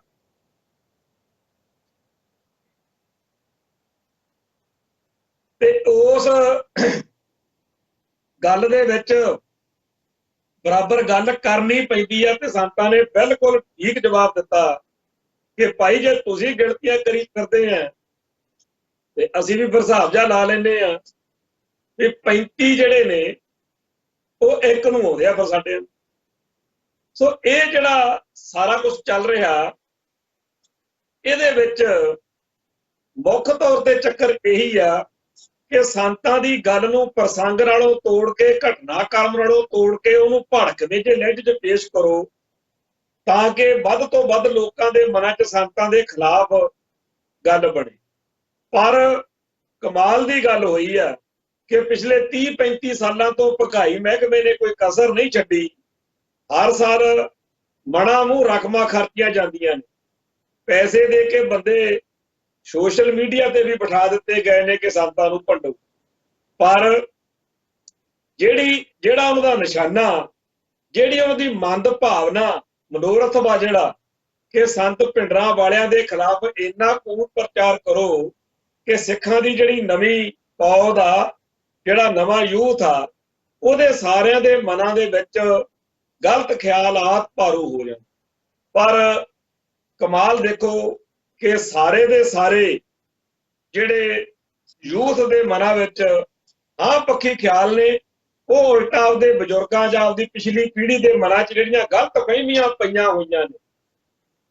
ਮੈਂ ਇੱਕ ਦੋ ਨੂੰ ਕਿਹਾ ਨੌਜਵਾਨਾਂ ਨੂੰ ਜਦੋਂ ਮੇਰੇ ਨਾਲ ਗੱਲ, ਮੈਂ ਕਿਹਾ ਤੁਸੀਂ ਉਹਨਾਂ ਨਾਲ ਸਮਝਾਉਂਦੇ ਨੇ ਉਹਨਾਂ ਨੂੰ? ਉਹ ਕਹਿੰਦੇ ਜੀ ਉਹਨਾਂ ਨੂੰ ਸਮਝਾਉਣਾ ਨਾਮੁਮਕਿਨ, ਪਰ ਅਸੀਂ ਤੋਂ ਥੋੜੀ ਜਿਹੀ ਗੱਲ ਹੋਰ ਸਪਸ਼ਟ ਭਾਲਦੇ ਹਾਂ ਤੇ ਤੁਸੀਂ ਪ੍ਰੋਗਰਾਮ ਦੇ ਵਿੱਚ ਜ਼ਰੂਰ ਬੋਲੋ।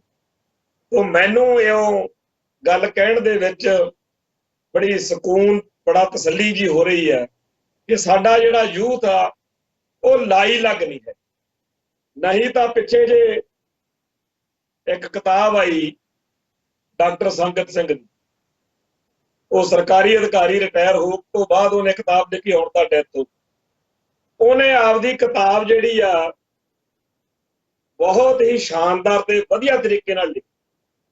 1970-75 ਤੱਕ ਦਾ ਸਿੱਖ ਇਤਿਹਾਸ ਮੈਂ ਕਹਿੰਦਾ ਕਿ ਸਭ ਤੋਂ ਵਧੀਆ ਲਿਖਿਆ ਉਹਨੇ ਕਿ ਕਿਵੇਂ ਬ੍ਰਾਹਮਣਵਾਦ, ਕਿਵੇਂ ਹਿੰਦੂਤਵਾ, ਕਿਵੇਂ ਕਾਂਗਰਸ ਸਿੱਖੀ ਦੀਆਂ ਜੜ੍ਹਾਂ ਵੱਢ ਰਹੀ, ਕਿਵੇਂ ਕਿਵੇਂ ਸਿੱਖਾਂ ਦੀ ਬੋਲੀ, ਧਰਮ ਅਤੇ ਸੱਭਿਆਚਾਰ ਨੂੰ ਖਤਰਾ, ਤੇ ਕਿਵੇਂ ਸਿੱਖ ਇਸ ਚੀਜ਼ ਦੇ ਉੱਤੇ ਰਿਐਕਟ ਕਰਦੇ ਆ, ਪ੍ਰਤੀਕਿਰਿਆ ਕਰਦੇ। ਇਹ ਸਾਰੀ ਗੱਲ ਲਿਖਦੇ ਲਿਖਾਉਂਦੇ ਬੰਦਾ ਉਹਦੇ ਵਿਚਾਰਾਂ ਦਾ ਕਾਇਲ ਹੋ ਜਾਂਦਾ ਕਿ ਇਹ ਸੱਚਾ ਲਿਖਦਾ, ਇਹ ਲਿਖਾਰੀ ਬਹੁਤ ਵਧੀਆ। ਪਰ ਉਹੀ ਸ਼ਖਸ ਜਿਹੜੀ ਗੇਮ ਖੇਡਦਾ, ਅਸ਼ਕੇ ਜਾਂਦੇ ਅੱਜ ਦੇ ਸਿੱਖ ਜਵਾਨਾਂ ਦੇ, ਜਿਨ੍ਹਾਂ ਚੋਂ ਬਹੁਤਿਆਂ ਨੇ ਇਹ ਗੱਲ ਲਿਖੀ ਆ, ਬੋਲੀ ਆ ਤੇ ਸਾਡੇ ਨਾਲ ਵੀ ਚਰਚਾ ਕੀਤੀ ਆ ਕਿ ਭਾਜੀ ਆਪਦੇ ਵੱਲੋਂ ਤਾਂ ਉਹਨੇ ਬੜੀ ਚਲਾਕੀ ਖੇਡੀ ਕਿ ਪਹਿਲਾਂ 70-80% ਮਟੀਰੀਅਲ ਇਹੋ ਜਿਹਾ ਦਿਓ ਕਿ ਬੰਦੇ ਦਾ ਯਕੀਨ ਬਣ ਜਾਵੇ, ਬੜਾ ਵਧੀਆ ਕਲਮ ਨਾਲ ਸੱਚੀ ਗੱਲ ਲਿਖੀ ਆ। ਪਰ ਜਿਹੜਾ 1975 ਦਾ ਇਤਿਹਾਸ ਆ, ਉਸ ਤੋਂ ਬਾਅਦ ਦਾ ਇਤਿਹਾਸ ਆ, ਉਹਨੇ ਇੱਕੋ ਗੱਲ ਫੜੀ ਹੋਈ ਆ ਵੀ ਜਿਹੜੇ ਜਿਹੜੇ ਬੰਦੇ ਪੰਥ ਨੂੰ ਸਮਰਪਿਤ ਨੇ, ਜਿਨ੍ਹਾਂ ਨੇ ਧਰਮ ਲਈ, ਕੌਮ ਲਈ ਸੱਚੀ ਸੋਚ ਰੱਖੀ ਹੈ, ਉਹਨਾਂ ਸਾਰਿਆਂ ਨੂੰ ਉਹਨੇ ਭੰਡਿਆ, ਉਹਨਾਂ ਸਾਰਿਆਂ ਨੂੰ ਨਿੰਦਿਆ। ਤੇ ਕੇਵਲ ਉਹ ਬੰਦੇ ਹੀਰੋ ਬਣਾਏ ਨੇ ਜਿਹੜੇ ਇੰਡੀਅਨ ਸਟੇਟ ਸਿਸਟਮ ਦਾ ਹਿੱਸਾ। ਜੇ ਇਹ ਗੱਲ ਇਤਿਹਾਸ ਵਿੱਚ ਸਿੱਖ ਕਿਤਾਬ ਬਾਰੇ ਆ, ਤਾਂ ਹੋਰ ਵੀ ਜਿਹੜੀਆਂ ਕਿਤਾਬਾਂ ਇਹੋ ਜਿਹੀਆਂ ਆਉਂਦੀਆਂ ਨੇ, ਚਾਹੇ ਉਹ ਧਾਰਮਿਕ ਤੇ ਖੇਤਰ ਦੀਆਂ ਨੇ, ਚਾਹੇ ਉਹ ਕਿਸੇ ਹੋਰ ਖੇਤਰ ਦੀਆਂ ਨੇ, ਹੁਣ ਸਿੱਖਾਂ ਨੂੰ ਬਰਗਲਾਉਣਾ ਸੌਖਾ ਨਹੀਂ। ਪਿੱਛੇ ਜੇ ਇੱਕ ਬਲਦੇਵ ਸਿੰਘ ਸੜਕਨਾਮੇ ਨੇ ਵੀ ਏਦਾਂ ਦੀ ਇੱਕ ਕਾਰਵਾਈ ਕੀਤੀ, ਜਿਹਦੇ ਵਿੱਚ ਉਹਨੇ ਮਹਾਰਾਜਾ ਰਣਜੀਤ ਸਿੰਘ ਦੀ ਸ਼ਾਨ ਨੂੰ ਗ੍ਰਹਿਣ ਲਾਉਣਾ ਚਾਹੇ। ਅਸ਼ਕੇ ਜਾਈਏ ਸਿੱਖ ਨੌਜਵਾਨਾਂ ਦੇ ਜਿਨ੍ਹਾਂ ਨੇ ਡਟ ਕੇ ਉਹਦਾ ਵਿਰੋਧ ਕੀਤਾ।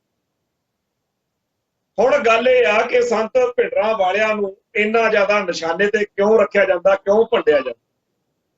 ਗੱਲ ਇਹ ਹੈ, ਜਿਹੜਾ ਵੀ ਸਿੱਖ ਸਿੱਖੀ ਨੂੰ ਸਮਰਪਿਤ ਹੋ ਕੇ ਅਗਵਾਈ ਕਰੂ ਤੇ ਕੌਮ ਉਹਦਾ ਯਕੀਨ ਕਰਕੇ, ਉਹਦੇ 'ਚ ਭਰੋਸਾ ਕਰਕੇ, ਉਹਦੇ ਨਾਲ ਖੜ ਕੇ ਪੰਥ ਦੀ ਲੜਾਈ ਲੜੇਗੀ, ਉਹਨੂੰ ਇਹਨਾਂ ਨੇ ਭੰਡਣਾ ਹੀ ਭੰਡਣਾ, ਚਾਹੇ ਉਹ ਸਟੇਟ, ਚਾਹੇ ਉਹ ਹਕੂਮਤ, ਚਾਹੇ ਉਹ ਹਾਕਮ, ਜਿਹੜਾ ਮਰਜ਼ੀ। ਤੇ ਭੰਡਣ ਦੇ ਲਈ ਸੌਖਾ ਤਰੀਕਾ ਇਹਨਾਂ ਦਾ ਇਹ ਹੁੰਦਾ, ਇਹਨਾਂ ਨੂੰ ਪਤਾ ਕਿ ਸਿੱਖ ਸਭ ਤੋਂ ਵੱਧ ਨਫ਼ਰਤ ਉਸ ਬੰਦੇ ਨੂੰ ਕਰਦੇ ਆ ਜਿਹੜਾ ਸਿੱਖਾਂ 'ਚ ਗੁਰੂ ਬਣ ਕੇ ਬੈਠਾ। ਇਹ ਕੂੜ ਪ੍ਰਚਾਰ ਪਹਿਲਾਂ ਵੀ ਹੁੰਦਾ ਰਿਹਾ, ਕੋਈ ਨਵਾਂ ਨਹੀਂ। ਬਾਬਾ ਬੰਦਾ ਸਿੰਘ ਬਹਾਦਰ ਦੇ ਬਾਰੇ ਇਹ ਗੱਲ ਗਈ, ਬਾਬਾ ਬੰਦਾ ਸਿੰਘ ਬਹਾਦਰ ਬਾਰੇ ਇਹ ਗੱਲ ਆਖੀ ਗਈ ਕਿ ਉਹਦਾ ਜੀ ਗੁਰੂ ਬਣ ਬੈਠਾ ਸੀ। ਹੋਰ ਬੜੀਆਂ ਉਹਦੇ ਬਾਰੇ ਗੱਲਾਂ ਚਲਾਈਆਂ, ਪਰ ਸਮੇਂ ਨੇ ਸੱਚ ਸਾਹਮਣੇ ਲੈ ਹੀ ਆ। ਇਵੇਂ ਹੀ ਜਿਹੜੀ ਉਹ ਬਾਬਾ ਬੰਦਾ ਸਿੰਘ ਬਹਾਦਰ ਦੇ ਬਾਰੇ ਕੂੜ ਪ੍ਰਚਾਰ ਕਰਨ ਮੌਕੇ ਬਿਰਤੀ ਸੀ, ਉਹ ਫਿਰ ਅੰਗਰੇਜ਼ਾਂ ਦੀ ਗੁਲਾਮੀ ਦੇ ਖਿਲਾਫ ਜਦੋਂ ਭਾਈ ਰਾਮ ਸਿੰਘ ਭੈਣੀ ਵਾਲੇ ਜਦੋਂ ਉਹਨਾਂ ਨੇ ਝੰਡਾ ਚੱਕਿਆ, ਆਜ਼ਾਦੀ ਦਾ ਸੰਘਰਸ਼ ਲੜਿਆ, ਤਾਂ ਉਹਨਾਂ ਨੂੰ ਵੀ ਇਹੀ ਇਸੇ ਤਰੀਕੇ ਨਾਲ ਭੰਡਿਆ ਗਿਆ, ਨਿੰਦਿਆ ਗਿਆ ਕਿ ਜੀ ਉਹ ਤਾਂ 11ਵੇਂ 12ਵੇਂ 13ਵੇਂ ਗੁਰੂ ਸੀਗੇ ਜੀ, ਗੁਰੂ ਗੋਬਿੰਦ ਸਿੰਘ ਜੀ ਤੋਂ ਬਾਅਦ ਗੁਰੂ ਪਦ ਦਿੱਤੇ। ਜਦੋਂ ਕਿ ਭਾਈ ਰਾਮ ਸਿੰਘ ਲਿਖਤੀ ਤੌਰ ਦੇ ਉੱਤੇ ਇਹ ਗੱਲਾਂ ਕਹਿੰਦੇ ਰਹੇ ਕਿ ਮੈਂ ਬਿਲਕੁਲ ਹੀ ਇਹੋ ਜਿਹੀ ਕਿਸੇ ਗੱਲ 'ਚ ਨਹੀਂ ਹੈਗਾ, ਮੈਂ ਤਾਂ ਗੁਰੂ ਦਾ ਸਧਾਰਨ ਸਿੱਖ, ਮੈਂ ਬਿਲਕੁਲ ਵੀ ਇਹੋ ਜਿਹੀ ਗੱਲ ਦਾ ਹਾਮੀ ਨਹੀਂ, ਮੈਂ ਇੱਕ ਸਧਾਰਨ ਸਿੱਖ। ਬਾਬਾ ਬੰਦਾ ਸਿੰਘ ਬਹਾਦਰ ਵਾਂਗੂ, ਬਾਬਾ ਰਾਮ ਸਿੰਘ ਵਾਂਗੂ ਬਾਬਾ ਭਿੰਡਰਾਂ ਵਾਲਿਆਂ ਨੂੰ ਬਦਨਾਮ ਕੀਤਾ। ਉਹਨਾਂ ਦੇ ਬਾਰੇ ਹੁਣ ਲਿਖਤਾਂ ਲਿਖੀਆਂ ਜਾ ਰਹੀਆਂ ਨੇ ਕਿ ਜੋ 11ਵੇਂ ਗੁਰੂ ਬਣ ਕੇ ਰਹਿ ਗਏ ਸੀ। ਸਾਡੇ ਸਾਹਮਣੇ ਦੀਆਂ ਗੱਲਾਂ ਨੇ, ਅੱਖੀਂ ਦਿੱਤੀਆਂ ਗੱਲਾਂ ਨੇ। ਕਦੇ ਬਾਬਾ ਜਰਨੈਲ ਸਿੰਘ ਨੇ ਜਾਂ ਬਾਬਾ ਜਰਨੈਲ ਸਿੰਘ ਦੇ ਨੇੜਲਿਆਂ ਨੇ ਕਦੇ ਵੀ ਕੋਈ ਇਹੋ ਜਿਹੀ ਗੱਲ ਨਾ ਸੁਣੀ, ਨਾ ਦੇਖੀ, ਨਾ ਮਹਿਸੂਸ ਕੀਤੀ। ਪਰ ਉਹ ਕਲਮਾਂ ਟੁੱਟ ਜਾਣ ਜਿਹੜੀਆਂ ਕਾਲੇ ਲੇਖ ਲਿਖਦੀਆਂ ਨੇ ਅੱਗੇ ਦੀ ਬਾਬਾ ਬੰਦਾ ਸਿੰਘ ਬਹਾਦਰ 11ਵੇਂ ਗੁਰੂ ਵਾਂਗੂ ਪੇਸ਼ ਹੁੰਦੇ ਸੀ। ਇਹ ਸਾਰੇ ਜਿਹੜੇ ਗੰਦੇ ਦਿਮਾਗ ਵਾਲੇ ਲੋਕ ਨੇ, ਉਹਨਾਂ ਦਾ ਨਿਸ਼ਾਨਾ ਬਾਬਾ ਜਰਨੈਲ ਸਿੰਘ ਦਾ ਅਕਸ ਖਰਾਬ ਕਰਨਾ ਹੈ ਤੇ ਸਿੱਖਾਂ ਦੇ ਕੋਲੋਂ ਬਾਬਾ ਜਰਨੈਲ ਸਿੰਘ ਨੂੰ ਨਿੰਦਵਾਉਣਾ, ਭੰਡਵਾਉਣਾ। ਪਰ ਬਾਬਾ ਬੰਦਾ ਸਿੰਘ ਬਹਾਦਰ ਵੇਲੇ ਵੀ ਇਹਨਾਂ ਦੀ ਹਾਰ ਹੋਈ ਸੀ, ਬਾਬਾ ਰਾਮ ਸਿੰਘ ਵੇਲੇ ਵੀ ਇਹਨਾਂ ਦੀ ਚੱਲੀ ਨਹੀਂ ਸੀ, ਤੇ ਬਾਬਾ ਜਰਨੈਲ ਸਿੰਘ ਦੇ ਵੇਲੇ ਵੀ ਇਹਨਾਂ ਦੀ ਚੱਲਣੀ ਨਹੀਂ। ਕੁਛ ਹੱਦ ਤੱਕ ਕਿਸੇ ਵੇਲੇ ਤੱਕ ਜਿਵੇਂ ਜਿਹੜਾ ਸੂਰਜ ਉਹ ਕਿਸੇ ਵੇਲੇ ਬੱਦਲਾਂ ਦੇ ਉਹਲੇ ਆ ਜਾਂਦਾ 2-4 ਘੰਟੇ ਪਾਲਣੇ, ਪਰ ਸਦੀਵੀ ਤੌਰ ਦੇ ਉੱਤੇ ਸੱਚ ਨੇ ਸੱਚ ਰਹਿਣਾ ਹੁੰਦਾ। ਸੋ ਸੰਤ ਗਿਆਨੀ ਜਰਨੈਲ ਸਿੰਘ ਜੀ ਖਾਲਸਾ ਭਿੰਡਰਾਂ ਵਾਲਿਆਂ ਦੇ ਬਾਰੇ ਹੋਰ ਵੀ ਜਿਹੜੇ ਸ਼ੰਕੇ ਤੇ ਸਵਾਲ ਨੇ ਉਹ ਅਸੀਂ ਸਪਸ਼ਟ ਕਰਨੇ ਆਪਦਾ ਫਰਜ਼ ਸਮਝਦੇ ਹਾਂ। ਸੋ ਨਾ ਤਾਂ ਉਹਨਾਂ ਨੇ ਘੜਿਆਂ 'ਚ ਭਰਤੀਆਂ ਪਾਈਆਂ ਸੀ, ਨਾ ਕੋਈ ਉਹ ਹਿੰਦੂਆਂ ਦੇ ਵੈਰੀ ਸੀ, ਉਹ ਗੁਰੂ ਦੇ ਸੱਚੇ ਸਿੱਖ ਸੀ। ਇਸੇ ਕਰਕੇ ਸਦੀ ਦੇ ਮਹਾਨ ਸਿੱਖ ਦਾ ਉਹਨਾਂ ਨੂੰ ਮਾਣ ਮਿਲਿਆ। 6 ਜੂਨ 1984 ਨੂੰ ਉਹਨਾਂ ਦੀ ਸ਼ਹਾਦਤ ਹੋਈ ਆ। 2 ਜੂਨ 1984 ਨੂੰ ਉਹਨਾਂ ਦਾ ਜਨਮ ਦਿਹਾੜਾ, ਤੇ ਆਪਦੇ ਜਨਮ ਦਿਹਾੜੇ ਤੋਂ 4 ਦਿਨ ਬਾਅਦ ਉਹਨਾਂ ਦੀ ਸ਼ਹਾਦਤ ਹੋਈ ਆ। ਇਹੋ ਜਿਹੀ ਸ਼ਖਸੀਅਤ ਨੂੰ ਅਸੀਂ ਹਜ਼ਾਰਾਂ ਸਲਾਮਾਂ ਕਰਦੇ ਹਾਂ ਜਿਨ੍ਹਾਂ ਨੇ ਸਾਨੂੰ ਇਸ ਸਦੀ ਦੇ ਵਿੱਚ ਜਿਉਂਦਿਆਂ 'ਚ ਕੀਤਾ, ਸਾਨੂੰ ਅਣਖ ਤੇ ਗੈਰਤ ਨਾਲ ਜਿਉਣਾ ਸਿਖਾਇਆ, ਸਾਨੂੰ ਆਪਣੇ ਧਰਮ ਵਿੱਚ ਪਰਪੱਕ ਰਹਿ ਕੇ ਗੁਰੂ ਸਾਹਿਬਾਨ ਦੇ ਦੱਸੇ ਹੋਏ ਸਿਧਾਂਤਾਂ ਅਨੁਸਾਰ ਚੱਲਣ ਦਾ ਜਿਹੜਾ ਹੈਗਾ ਸਿਧਾਂਤ ਉਹ ਸਾਨੂੰ ਦੁਬਾਰਾ ਦ੍ਰਿੜ ਕਰਾਇਆ। ਗੁਰੂ ਪਾਤਸ਼ਾਹ ਦੀ ਕਿਰਪਾ ਦੇ ਸਦਕਾ ਇਸ ਸਦੀ ਦੇ ਵਿੱਚ ਵੀ ਬਾਬਾ ਬੰਦਾ ਸਿੰਘ ਬਹਾਦਰ ਵਾਂਗੂ, ਬਾਬਾ ਰਾਮ ਸਿੰਘ ਵਾਂਗੂ, ਬਾਬਾ ਜਰਨੈਲ ਸਿੰਘ ਦੇ ਵਾਂਗ ਕੋਈ ਹੋਰ ਸ਼ਖਸੀਅਤ ਸਾਡੇ ਸਾਹਮਣੇ ਸਾਨੂੰ ਗੁਰੂ ਪਾਤਸ਼ਾਹ ਬਖਸ਼ਣਗੇ, ਜਿਹੜੀ ਸਾਨੂੰ ਪਹਿਲਾਂ ਨਾਲੋਂ ਵੀ ਵੱਧ ਦ੍ਰਿੜਤਾ ਨਾਲ ਕੌਮ ਦੇ ਲਈ ਜੂਝਣਾ ਸਿਖਾਏਗੀ। ਇੰਨੀਆਂ ਬੇਨਤੀਆਂ ਪ੍ਰਵਾਨ ਕਰਨੀਆਂ ਜੀ। ਨਾਨਕ ਨਾਮ ਚੜ੍ਹਦੀ ਕਲਾ, ਤੇਰੇ ਭਾਣੇ ਸਰਬੱਤ ਦਾ ਭਲਾ। ਵਾਹਿਗੁਰੂ ਜੀ ਕਾ ਖਾਲਸਾ, ਵਾਹਿਗੁਰੂ।